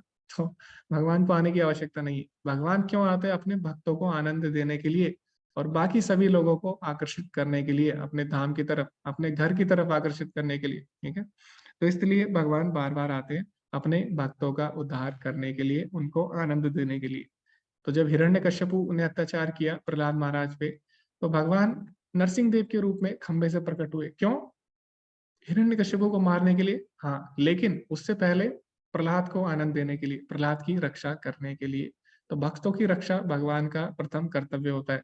दूसरा कार्य होता है भगवान का असुरों का विनाश करना। और भगवान क्या बोलते हैं, संभवामि युगे युगे, हर युग में भगवान आते हैं। और भगवान ऐसा नहीं है कि एक युग में भगवान एक ही बार आएंगे, जैसे हमको लगता है कि इस युग में ये भगवान इस रूप में आए, इस युग में इस रूप में आए, इस युग में इस रूप में आएंगे, ऐसा नहीं है। भगवान एक युग में कई बार आ सकते हैं, जैसे कि हम कलयुग में भी देखें, अगर सतयुग में भी भगवान के कितने ही अवतार हुए हैं ना, मत्स्य अवतार हुआ, कुर्म अवतार हुआ, वराह अवतार हुआ, सतयुग में अनेक अवतार हुए भगवान के। इसी तरह अगर हम देखें अभी कलयुग में भी भगवान 2 बार आ चुके हैं, बुद्ध रूप में आ चुके हैं, भगवान बुद्ध के रूप में आ चुके हैं, भगवान चैतन्य महाप्रभु के रूप में आ चुके हैं, और आगे भी भगवान आएंगे कल की रूप में। ठीक है, तो ऐसा नहीं है कि एक युग में एक ही बार आएंगे। जब भी धर्म का नाश होगा भगवान तुरंत प्रकट होंगे और हमको उपदेश देंगे, ताकि हम लोग उसका पालन कर सके और अपने घर भगवान के धाम वापस जा सके। तो भगवान बार बार हम पे दया करने के लिए कभी भी आ सकते हैं ना। तो एक माता पिता कभी भी बच्चे की रक्षा करने के लिए, उसको मार्गदर्शन देने के लिए माता पिता क्या करते हैं, हर बार उसको समझाते हैं, हर बार वो उसके सामने आ सकते हैं। ठीक है, इसी तरह भगवान भी हर बार आ सकते हैं, उनकी कोई भी लिमिट नहीं है कि एक ही बार आएंगे। जी राजश्री माता जी, हरे कृष्ण। हरे कृष्णा प्रभु जी। हमारा श्लोक था 4.6। तो इसमें हमने जो बिंदु निकाले हैं, तो जैसे कि भगवान है, हमको दिखते हैं सामान्य पुरुष की भांति जन्म लेते हैं, पर उनमें और हम में डिफरेंस है, जीव में और भगवान में। भगवान को अपने अनेक जन्म याद होते हैं, हमको जो जीव है उनको कुछ याद नहीं होता है, वो अपना अगला विगत जो जन्म होता है वो भूल जाता है। दूसरा है कि भगवान अपने दिव्य स्वरूप में प्रकट होते हैं, वे आदि है, वे शाश्वत हैं, उनका शरीर परिवर्तन नहीं होता है। जैसे हमारा शरीर परिवर्तन होता है वैसे भगवान का नहीं होता है, वो अपने दिव्य स्वरूप में हमेशा रहते हैं, वो अपने द्विभुज मुरलीधर श्याम सुंदर रूप में ही रहते हैं निरंतर। तीसरा है कि भगवान जो होते हैं वो कभी वयोवृद्ध नहीं होते, वो हमेशा 20-25 साल के युवक जैसे ही दिखते हैं। चौथा पॉइंट एक है कि भगवान अपनी अहेतु की कृपा प्रदान करने के लिए प्रकट होते हैं। तो जो कि क्योंकि ये भगवान है तो वही वो हमको प्रदान कर सकते हैं। तो भगवान धर्म की स्थापना और भक्तों की रक्षा के लिए प्रकट होते हैं, जैसे कि हमने अगले श्लोक में देखा है। और एक पॉइंट ये है कि भगवान है, इसलिए वो ऐसी लीलाएं कर सकते हैं जो एक साधारण मनुष्य नहीं कर सकता। वो अति मानवीय लीला या आश्चर्यजनक लीला, जैसे लिखा है अभी आपने बताया कि गोवर्धन पर्वत उठाना, जो पुतना को 3 साल की आयु में उन्होंने जो किया, और जो अब उनका जन्म हुआ तो यमुना पार करके वो अपने माता पिता को, ये जो सब लीलाएं हैं वो साधारण मनुष्य नहीं कर सकते। तो ये ऐसी लीलाएं भगवान ने की हैं। एक पॉइंट यही है कि भगवान जो है वो जीवों के स्वामी है। और एक पॉइंट ये भी है आगे कि भगवान जो है, हम भगवान के अंश हैं, भगवान पूर्ण है, हम उनके अंश हैं। तो भगवान जैसे एक एग्जाम्पल है सागर या सागर की बूंद, तो भगवान सागर हैं, हम उनकी बूंद हैं। और भगवान सोने की खादान है, हम उसका एक अंश है, जैसे कि एक गोल्ड रिंग है। उसी तरह से ये श्लोक में ये समझाया गया है कि भगवान में और हम में क्या डिफरेंस है। हरे कृष्णा प्रभु जी। जी माता जी धन्यवाद, बहुत ही सुंदर आपने सारे बिंदु रखे और बहुत ही अच्छे से समझाए। तो माता जी ने जैसे बोला कि भगवान में और हम में क्या अंतर है, भगवान का शरीर और हमारे शरीर में क्या अंतर है। तो हमारा शरीर 5 तत्वों से बना है, ये बदलता रहता है ना। अभी हम मनुष्य के शरीर में ही अगर हम देखें कितने परिवर्तन आ जाते हैं ना। पहले हम बच्चे रहते हैं, उसके बाद जवान होते हैं, फिर बूढ़े हो जाते हैं, फिर ये शरीर नष्ट हो जाता है। लेकिन भगवान का शरीर दिव्य है, भगवान हमेशा उसी शरीर में रहते हैं। भगवान का शरीर 5 तत्वों से नहीं बना हुआ, भगवान का शरीर और आत्मा में कोई अंतर नहीं है। तो जैसे कि हम देखते हैं कि हम लोग बूढ़े होते हैं, लेकिन कभी भी भगवान कृष्ण बूढ़े नहीं हुए, वो हमेशा बाल्यावस्था से तरुणावस्था में आए और उसके बाद कभी भी वो बूढ़े नहीं हुए। ठीक है, तो भगवान जब महाभारत के युद्ध में थे तो वहां पे वर्णन आता है कि भगवान कैसे दिख रहे हैं। भगवान एक 16 वर्ष के युवक की तरह दिख रहे हैं। आप सोचिए उस समय भगवान कृष्ण के पोते भी थे, है ना। पोते होते हुए भगवान कैसे लग रहे हैं, एक युवक की तरह लग रहे हैं, 16 साल के। तो क्या कोई व्यक्ति ऐसा कर सकता है? भगवान कभी भी बूढ़े नहीं होते। कृष्ण की कोई भी फोटो आप नहीं देखेंगे जिसमें कृष्ण बूढ़े हैं, उनकी दाढ़ियां हैं, है ना, आप कभी भी नहीं देखेंगे। क्यों? क्योंकि भगवान क्या है, ब्रह्मा जी बोलते हैं आद्यम पुराण पुरुषम नव यौवनम चा, आदि पुराण पुरुष हैं, सबसे प्राचीन पुरुष हैं, फिर भी नव यौवनम चा, नए युवक की तरह लगते हैं। तो ये केवल भगवान ही कर सकते हैं, हम ऐसा नहीं कर सकते।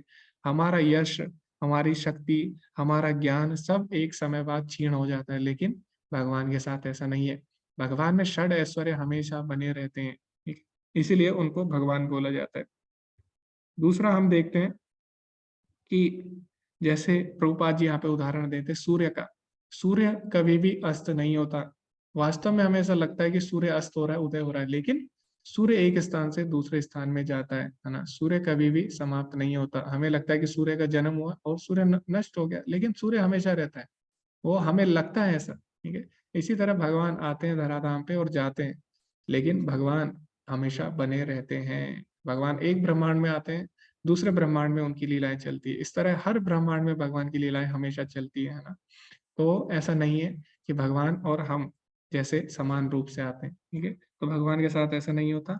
दूसरा, भगवान का जो शरीर है, भगवान अपने एक अंग से किसी भी अंग का कार्य कर सकते हैं। जैसे हम लोग क्या है, आंखों से केवल देख सकते हैं ना। क्यों? क्योंकि हमारी इंद्रियों की सीमाएं हैं, लेकिन भगवान असीमित है।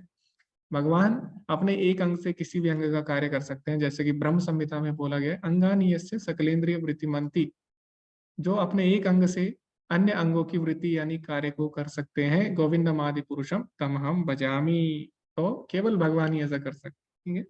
और ईशोपनिषद में भी चर्चा आती है। ईशोपनिषद में एक श्लोक है, उसमें बोला गया सप्रयगात शुक्रम अकायम अवर्णम अश्नाविरम। अश्नाविरम मतलब है जिसका शरीर हड्डी और मांसों से नहीं बना। तो जो भगवान का शरीर है वो हड्डियों और मांस से नहीं बना हुआ है, पूरा आध्यात्मिक तत्व से बना हुआ है। तो ये अंतर है हम में और भगवान में। तो ये हमने चर्चा की और बहुत ही अच्छे अच्छे बिंदु सभी ने रखे। सभी का बहुत बहुत धन्यवाद। इसी चर्चा में और इसी विषय में हम अभी आगे बढ़ेंगे। तो इस तरह हमने देखा कि भगवान बार बार इस धराधाम पर आते हैं और हम में और जीवात्मा में अंतर है ना। ये भी भगवान समझाते हैं हमें अपनी लीलाओं से, और क्यों आते हैं उसको भगवान ने विस्तार से बताया, और क्या अंतर है भगवान के प्राकट्य में और हमारे जन्म में।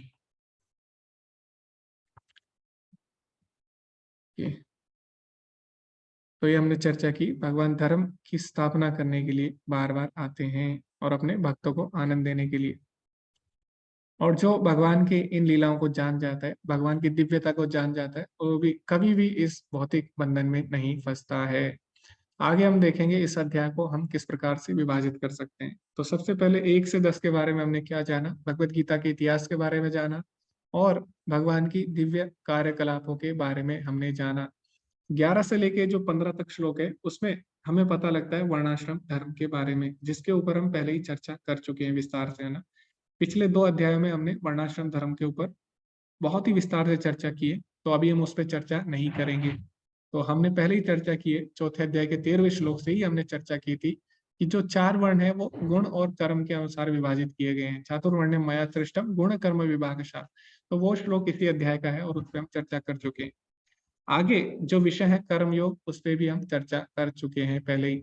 तो कर्म योग में हमने क्या देखा, वो पूरा तीसरा अध्याय था, और इसमें भगवान बताते हैं एक जो अतिरिक्त चीज है, एक्स्ट्रा चीज भगवान क्या बताते हैं कर्मयोग के बारे में।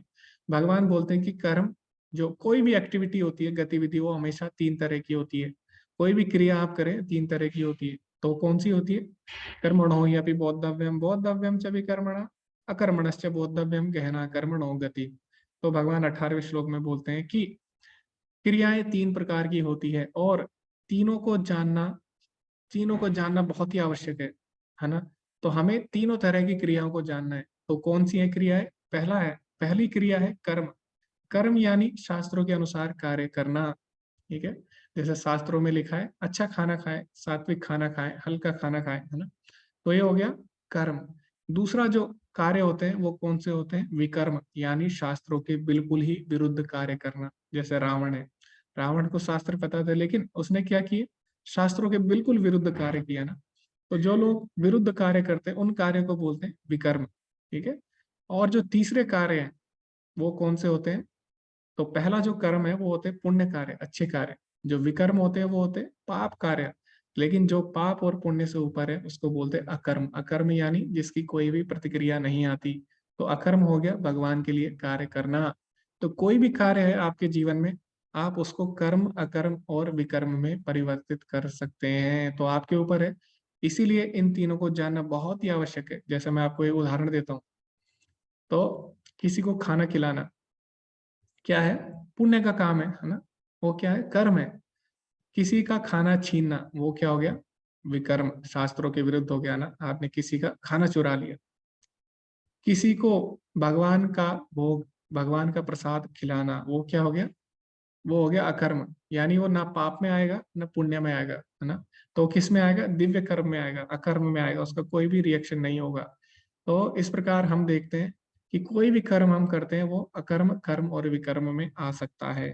तो अभी आप मुझे उदाहरण दीजिए कि कोई और उदाहरण, जैसे मैंने खाने का उदाहरण दिया आपको कर्म, अकर्म, विकर्म में, तो आप कोई और एक्टिविटी बताइए जिसको हम कर्म, अकर्म और विकर्म में बांट सकते हैं। भगवान बोलते हैं सारी एक्टिविटी आप इसमें बांट सकते हैं। तो बहुत सारी एक्टिविटीज हैं, तो आप बता सकते हो उदाहरण से। और हमको इसको अपने जीवन में अपनाना है, ठीक है? हमें अकर्म करना है, ना हमें कर्म करना है ना विकर्म। तो इसीलिए आपको पता होना चाहिए और भी एक्टिविटीज हैं जिनको हम अकर्म यानी भगवान के लिए कर सकते हैं, और आपको बताना है कि अकर्म, कर्म और विकर्म कैसे हम उसको कर सकते हैं। जी हरे कृष्णा, मधुसूदन प्रभु जी। हरे कृष्णा प्रभु जी, दंडवत प्रणाम। जी माता जी, धन्यवाद। अगर हमने किसी भी डिसेबल को हेल्प कर दी, यानी कि रोड क्रॉस करना है, अंधा है, तो उसका हाथ पकड़ के अगर हमने रोड क्रॉस कर दिया तो भी ये भी एक अच्छा कर्म होता है। तो ये ओके माता जी, ओके ओके। तो एक्चुअली मेरा जो प्रश्न था वो ये था कि आपको एक कोई कार्य बताना है, एक्टिविटी, उसको आपको तीनों में विभाजित करना है, कर्म, अकर्म, विकर्म। जैसे कि मैंने खाने का उदाहरण दिया, कर्म कैसे होगा, विकर्म कैसे होगा, अकर्म कैसे होगा। ओके। जी हरे कृष्णा, अनुराधा माता जी। हरे कृष्णा प्रभु जी, जैसे हम पढ़ने की बात ही लेते हैं, तो अगर हम वो स्कूल जा रहे हैं, पढ़ाई कर रहे हैं, अपने स्कूल के सिलेबस को पढ़ रहे हैं, तो वो हमारा कर्म है, क्योंकि हमें वो करना है। और अगर हम खराब चीजें पढ़ना शुरू करते हैं और खराब चीजें पढ़ के उस पर खराब कर जो है आचरण करने लगते हैं, तो वो हमारे कर्म में चला जाता है, क्योंकि हमने अच्छी चीजों को नहीं पढ़ा, वो हमारे मस्तिष्क को दूषित करेंगी। लेकिन अगर हम इसी तरह से शास्त्र को पढ़ते हैं तो वो हमारे दिव्य कर्म में आ जाता है और वो कर्म की श्रेणी में जी जी गिना माता जी। जाता है। जी धन्यवाद माता जी। तो पढ़ना भी किस में हो सकता है? पढ़ना भी तीनों तीनों में विभाजित हो सकता है ना। अगर हम अच्छी चीजें पढ़ें तो कर्म, अगर आप किसी की निंदा पढ़ें, किसी के बारे में गलत गलत चीजें पढ़ें, तो क्या हो गया? विकर्म। और अगर आप भगवान के बारे में पढ़ें, उनकी लीलाएं, शास्त्रों के बारे में पढ़ें, तो अकर्म में आ गया। तो इस तरह पढ़ना भी तीनों तीनों रूप में विभाजित हो सकता है।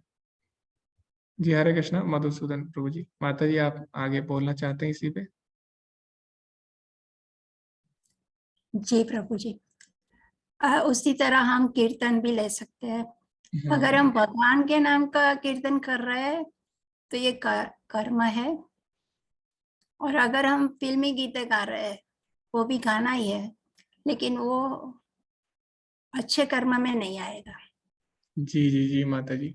तो गाना भी किसमें हो गया? बोलना भी हमारा कर्म, अकर्म और विकर्म में आता है। अगर आप अच्छी चीजें बोलते हैं, किसी की प्रशंसा करते हैं, किसी को आप मोटिवेट करते हैं, है ना, जैसे आजकल होता है ना मोटिवेशनल स्पीकर, तो क्या कर रहे हैं? मोटिवेट कर रहे हैं। तो अच्छा कार्य है ना किसी को मोटिवेट करना। लेकिन अगर आप किसी को गाली दे रहे हो, किसी की बुराई कर रहे हो, किसी की चुगली करते हो, तो किस में आ गया? विकर्म।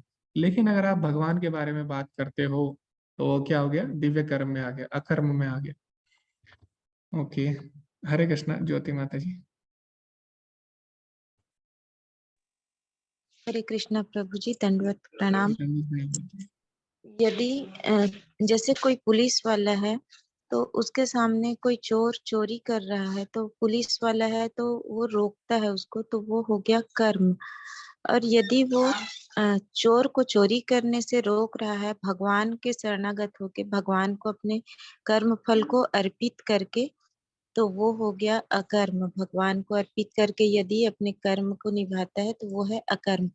और यदि वह पुलिस वाला चोर को चोरी करते हुए देखकर भी चुप बैठा है तो वह है विकर्म। हरे जी कृष्ण। माता जी, धन्यवाद।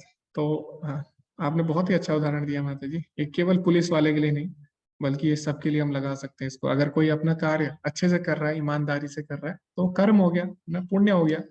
कोई अपना कार्य अच्छे से नहीं कर रहा तो विकर्म। कोई अपना कार्य भगवान को समर्पित होकर कर रहा है, जैसे अर्जुन कर रहा है, तो वो किस में आ गया? अकर्म में। जी माता जी, धन्यवाद, बहुत ही अच्छा उदाहरण था। एक और उदाहरण हम लेंगे, उसके बाद हम आगे बढ़ेंगे। हरे कृष्णा। प्रभात प्रभु जी।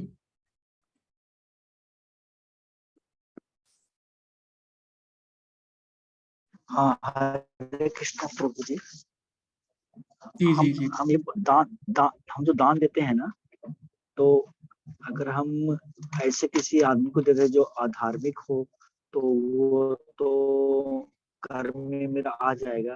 पर अगर हम उसको बड़ा बुरा बोल देते हैं तो वो भी कर्म में आ जाएगा। और हम अगर उससे अच्छे भगवान के भक्ति में जाने के लिए सलाह देते हैं या उससे उस घर ले जाते हैं तो वो अकर्म में आ जाएगा। जी जी जी प्रभु जी, धन्यवाद। तो दान भी हमारा प्रभावित होता है कर्म अकर्म विकर्म से। अगर आप, जैसे कि इस्कॉन में भी क्या होता है, हम लोग जैसे कि मंदिर में आप जाएंगे तो वहां पे खाना खिलाया जाता है ना, तो वो भी क्या है, एक तरह से सबकी हम सहायता करते हैं। लेकिन वो किस में आ गया? वो कर्म और विकर्म में नहीं आएगा, है ना। खाना खिलाना अच्छा काम है, पुण्य का काम है, लेकिन किसी को भगवान का प्रसाद खिलाना वो क्या है? वो अकर्म में आ गया, दिव्य कर्म में आ गया। तो इसी प्रकार दान भी अगर हम देते हैं किसी को, तो मान लीजिए मैं किसी को पुस्तक देता हूँ, कोई अच्छी पुस्तक देता हूँ ना, जिसमें बहुत अच्छी अच्छी बातें लिखी हैं, तो किस में आ गया? कर्म में। मैंने किसी को दान में दी ऐसी पुस्तक जिसमें गलत गलत चीजें, तो आ गया विकर्म में। मैंने किसी को ऐसा दान दिया, भगवत गीता अगर दान दी, तो ये दान किस में आ गया? ये दान आ गया अकर्म में। तो इसीलिए भगवान बोलते हैं हमें जानना है कि जानना है अकर्म क्या है, कर्म क्या है और विकर्म क्या है, और उसको अपने जीवन में अपनाना है। तो कर्म 3 तरह के होते हैं, ये भगवान ने इसमें अलग से बताया है, इस अध्याय में जो बताया है, ठीक है। और आगे भगवान बोलते हैं दिव्य ज्ञान के बारे में। तो दिव्य ज्ञान के बारे में भगवान बताते हैं 25 से 33 तक श्लोक में। क्या बताते हैं? कि जो दिव्य ज्ञान है, हर कोई उसके लिए प्रयास करता है, हर कोई चाहता है ज्ञान अर्जित करना, है ना। तो हम भी देखें तो भौतिक जगत में भी हर कोई ज्ञान अर्जित करना चाहता है, कुछ ना कुछ सीखना चाहता है। अगर कोई गलत कार्य कर रहा है, वो भी ज्ञान सीखना चाहता है ना, वो भी। जैसे आतंकवादी है, वो गलत कार्य करता है, उसके लिए भी वो ज्ञान देते हैं ना। तो भगवान बोलते हैं ज्ञान के लिए हर कोई संघर्ष करता है, हर कोई तप कर रहा है। तो द्रव्य यज्ञ, तपो यज्ञ, योग यज्ञ तथा परे स्वाध्याय ज्ञान यज्ञश्चायतया संचिता व्रता। तो भगवान बोलते हैं कई लोग ज्ञान कैसे प्राप्त करते हैं? द्रव्य यज्ञ, यानी अपनी भौतिक वस्तुओं की आहुति देके। जैसे हम लोग क्या करते हैं, पैसे देके ज्ञान ले लेते हैं ना। तो हम लोग कोचिंग सेंटर जाते हैं, वहां पे पैसे देते हैं। इसी तरह कई लोग पुराने जमाने में वो वस्तुएं देके ज्ञान ग्रहण करते थे, जिसके पास जो चीजें होती थी वो देके ज्ञान ग्रहण करते थे। तो इसको बोलते हैं द्रव्य यज्ञ। तपो यज्ञ, कई लोग तपस्या करते हैं, तपस्या करके ज्ञान ग्रहण करते हैं, है ना। जैसे हमने देखा ध्रुव महाराज ने क्या किया? तपस्या की ज्ञान प्राप्त करने के लिए। द्रव्य यज्ञ, तपो यज्ञ, योग यज्ञ, कई लोग योग का अभ्यास करते हैं, अष्टांग योग करते हैं ज्ञान प्राप्त करने के लिए, जैसे कि बहुत सारे ऋषि मुनि करते हैं, ठीक है ना। स्वाध्याय ज्ञान यज्ञ, कई लोग स्वाध्याय करते हैं, यानी शास्त्रों को पढ़ते हैं, ठीक है। तो अलग अलग तरह से लोग ज्ञान में प्रबुद्ध होना चाहते हैं। लेकिन वास्तव में ज्ञान कैसे लिया जाए, वो भगवान बताएंगे हमें 34वें श्लोक में। कि ज्ञान लेने की अलग अलग प्रक्रिया हो सकती है। सेल्फ स्टडी ना, पैसे देके ज्ञान ले सकते हो, बहुत चीजें हैं ज्ञान लेने के लिए। लेकिन दिव्य ज्ञान अगर आपको लेना है तो उसके लिए क्या चाहिए? उसके लिए भगवान बोलते हैं तद्विधि प्रणिपातेन परिप्रश्नेन सेवया उपदेक्षन्ति ते ज्ञानम ज्ञानिनस्तत्त्वदर्शिनः। तद विधि प्रणिपातेन, तुम गुरु की शरण में जाओ, है ना, गुरु के शरणागत हो। भगवान बोल रहे हैं अगर तुम्हें दिव्य ज्ञान चाहिए तो गुरु के शरणागत होना पड़ेगा। परिप्रश्नेन सेवया, उनसे विनीत भाव से जिज्ञासा करनी होगी, विनीत भाव से प्रश्न पूछने होंगे। ऐसे नहीं है कि आप गुरु के पास जाएं और उनको चैलेंज करें, है ना, चैलेंज करें कि मेरे प्रश्न का उत्तर दें। आपको चैलेंज नहीं करना, उनसे विनम्र होकर जिज्ञासा करनी होगी। जैसे आपने देखा होगा, जब परीक्षित महाराज सुखदेव गोस्वामी के पास गए तो उन्होंने विनम्र होकर उनसे जिज्ञासा की, उन्होंने उनको चैलेंज नहीं किया, है ना। तो इसीलिए गुरु की शरण में जाना है सबसे पहले, उसके बाद उनसे विनम्र भाव से जिज्ञासा करनी होगी। उसके बाद भगवान क्या बोलते हैं? उपदेक्षन्ति ते ज्ञानम, वो व्यक्ति तुम्हें ज्ञान देगा। क्यों? ज्ञानिनस तत्वदर्शिना, क्योंकि वो व्यक्ति तत्वदर्शिना यानी परम सत्य को जान चुका है। तो जो व्यक्ति परम सत्य को अनुभव कर चुका है वही आपको परम सत्य के बारे में बता सकता है ना। तो जिसने खुद भगवान के बारे में नहीं जाना वो आपको भगवान के बारे में कैसे बता सकता है। तो इसीलिए गुरु किसको चुनना है हमें? गुरु उसको चुनना है जो भगवान के शरणागत है, जिसका जीवन भगवान की सेवा में लगा है, ठीक है, उसी को हमने गुरु चुनना है। चैतन्य चरितामृत में क्या बोला गया है कि वह विप्र के न्यासी शूद्र के वे होया, जे ही कृष्ण तत्व वेता से ही गुरु होया। चाहे कोई विप्र क्यों ना हो, चाहे कोई ब्राह्मण क्यों ना हो, चाहे कोई सन्यासी क्यों ना हो, चाहे कोई शूद्र क्यों ना हो, चाहे कोई किसी भी वर्ण में हो, किसी भी आश्रम में हो, लेकिन जे ही कृष्ण तत्व वेता, अगर वो कृष्ण के तत्व को जानता है, कृष्ण के बारे में जानता है, से ही गुरु होया, वही वास्तव में गुरु है। तो गुरु की परिभाषा क्या है? गुरु की परिभाषा है जो कृष्ण के बारे में जानता है और कृष्ण के बारे में दूसरों को बता सकता है। लेकिन वो हमें कैसे बताएगा? तो भौतिक ज्ञान और आध्यात्मिक ज्ञान में क्या अंतर है? भौतिक ज्ञान आप पैसे देकर सीख सकते हो ना, जैसे आप कोचिंग सेंटर जाओ, वहां पे पैसे दो, आपको ज्ञान मिल जाएगा। लेकिन आध्यात्मिक ज्ञान कैसे मिलेगा? भगवान बोलते हैं गुरु की शरण में जाना होगा, गुरु से जिज्ञासा करनी होगी और गुरु की कृपा से ही भौतिक आध्यात्मिक ज्ञान तुम्हें मिल सकेगा। तो जो आध्यात्मिक ज्ञान है वो गुरु के आशीर्वाद से मिलता है। ब्रह्मण्य भ्रमिते कोनो भाग्यवान जीवा, गुरु कृष्ण प्रसादे पावे भक्ति लता बीजा। गुरु और कृष्ण के आशीर्वाद से ही हमारे मन में भक्ति जागृत होती है। तो ये पैसे देकर नहीं हो सकती भौतिक ज्ञान की तरह। तो इसीलिए हमें गुरु की सेवा करनी होती है। सेवा हम दो तरीके से कर सकते हैं गुरु की। एक होती है वपु सेवा, एक होती है वाणी सेवा। वाणी सेवा मतलब गुरु के आदेशों का पालन करना। वपु सेवा यानी गुरु की शारीरिक रूप से सेवा करना ना, जैसे कि कई लोग गुरु के पैर दबाते हैं, गुरु के लिए खाना बनाते हैं, तो हो गया वो हो गया वपु सेवा।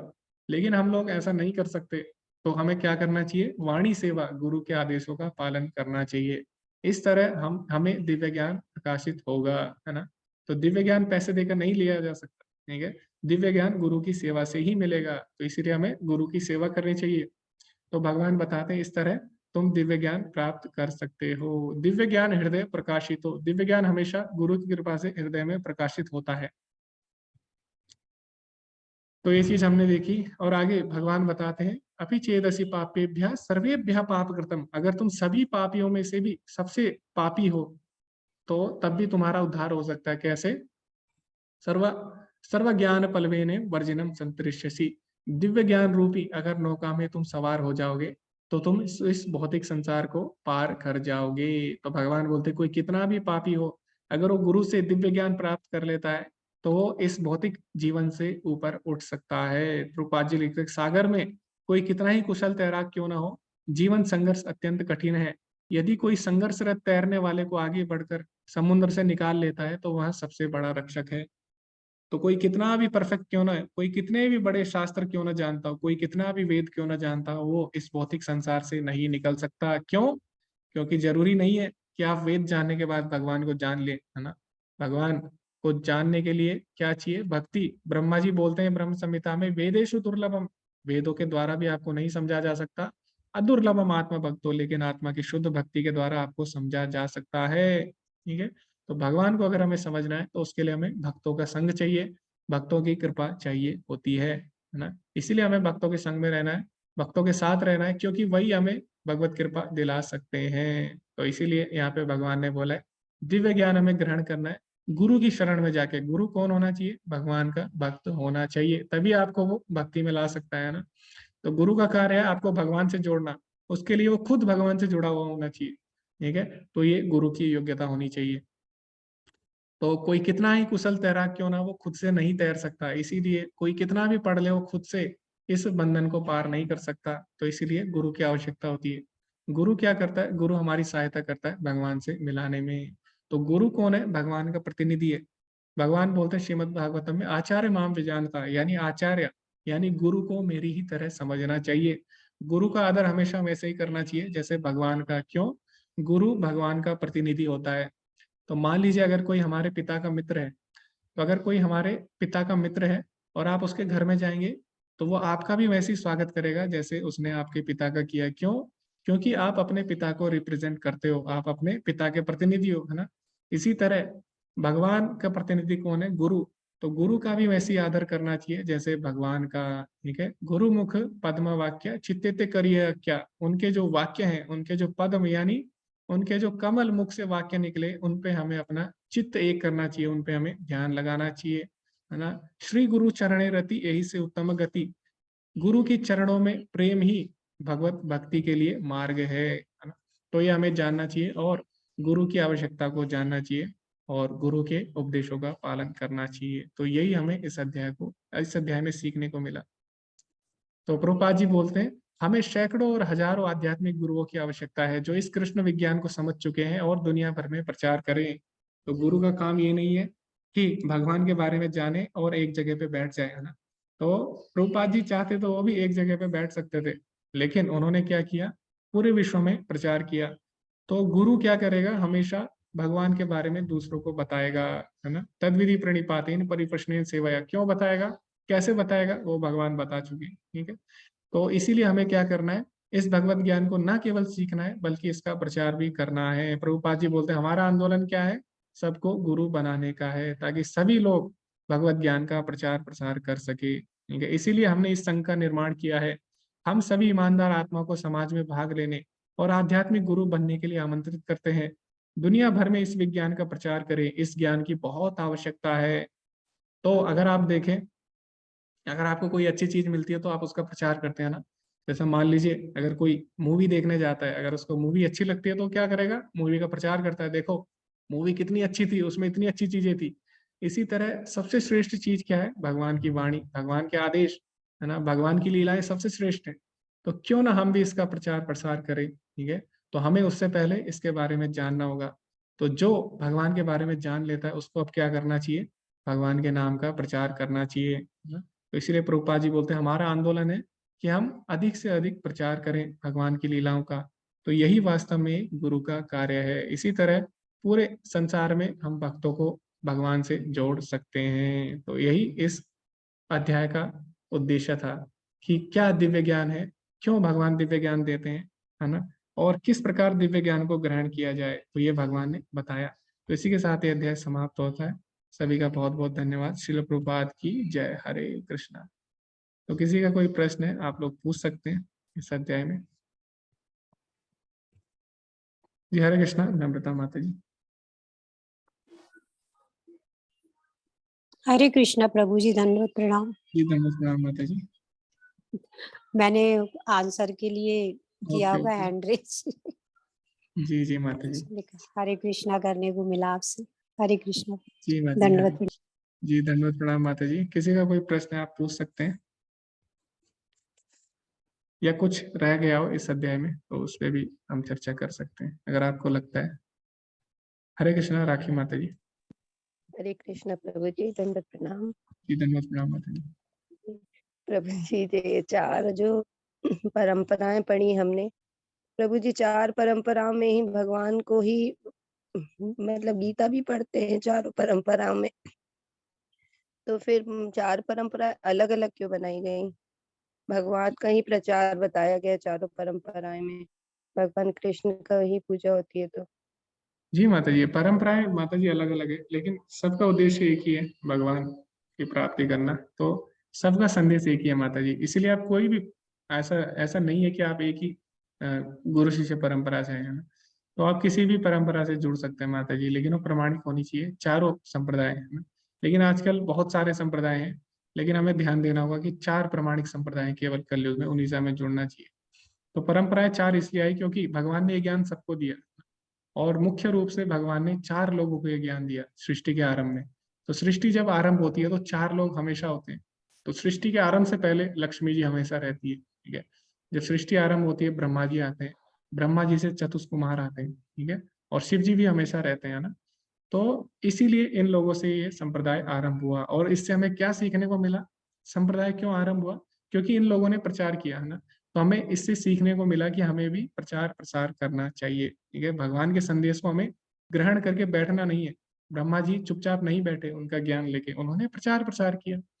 तो इसीलिए भगवान ने उनको ज्ञान दिया, क्योंकि वो पहले से ही है सृष्टि के, है ना, सृष्टि के आरंभ में है, कोई सृष्टि से पहले है।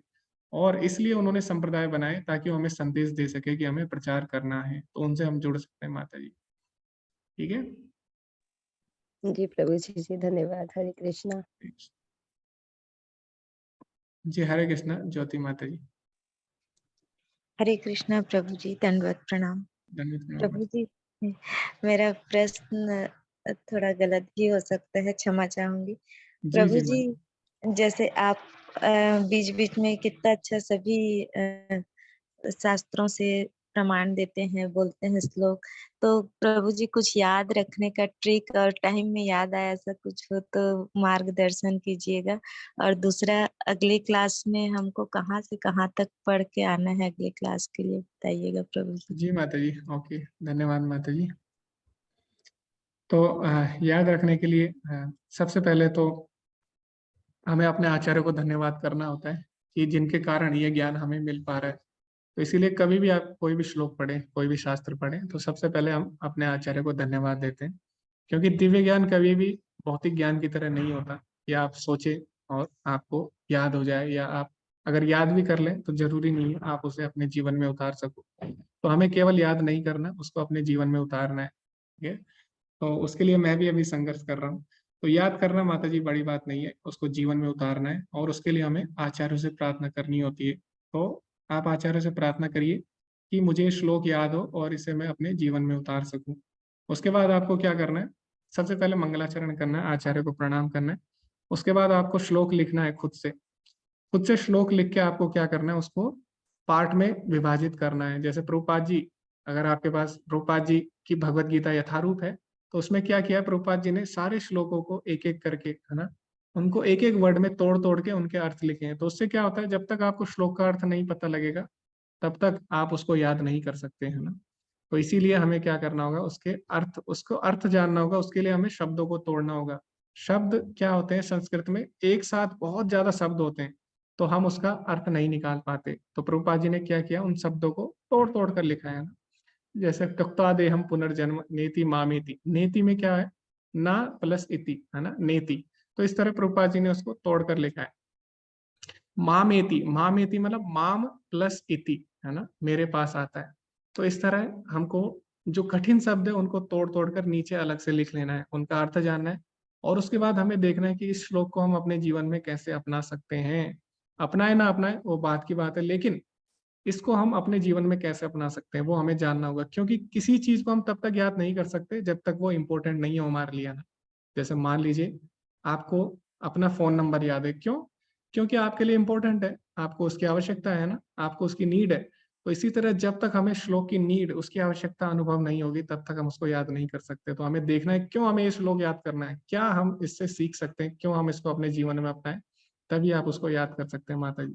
तो आप क्या करें, श्लोक लिखें, उसके बाद उसके मीनिंग लिखें अलग अलग, उसके बाद उसको देखें कि किस तरह इसको अपने जीवन में अपना सकते हैं। उसके बाद आप याद करेंगे तो हो जाएगा। लेकिन याद करके आपको क्या करना है, बार बार उसका रिवीजन करना होगा। आप हर दिन नया श्लोक सीखिए, लेकिन उससे पहले जो पुराने श्लोक आपने सीखे उसका आप रिवीजन जरूर करिए। तो इस ट्रिक के साथ आप याद कर सकते हैं। दूसरा, अनेक शास्त्रों से आपको अनेक शास्त्र पढ़ने की आवश्यकता नहीं है। ठीक है।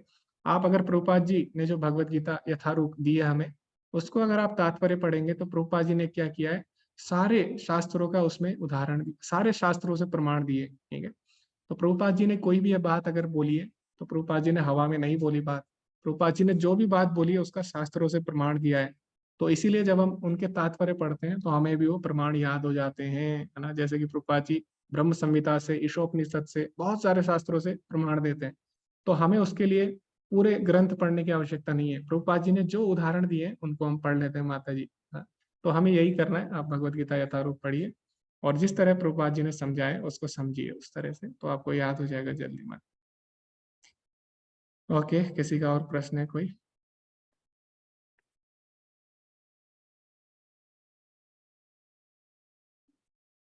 ओके, तो शायद किसी का कोई प्रश्न नहीं है, तो धन्यवाद सभी का। और अगले अध्याय 5वां अध्याय होगा, उसमें हम शायद 14 तक श्लोकों का अध्ययन करेंगे। तो मैं ग्रुप में डाल दूंगा और कहाँ से कहाँ तक आपको पढ़ना है, ताकि हम अच्छे से चर्चा कर सकें। धन्यवाद सभी का। वांछा कल्पतरुभ्यश्च कृपा सिंधुभ्यश्च पतितनां पावनेभ्यो वैष्णवेभ्यो नमो नमः। अनंत कोटि वैष्णव वृंद की जय, श्रील प्रभुपाद की जय। हरे कृष्णा। धन्यवाद सभी का। हरे कृष्ण।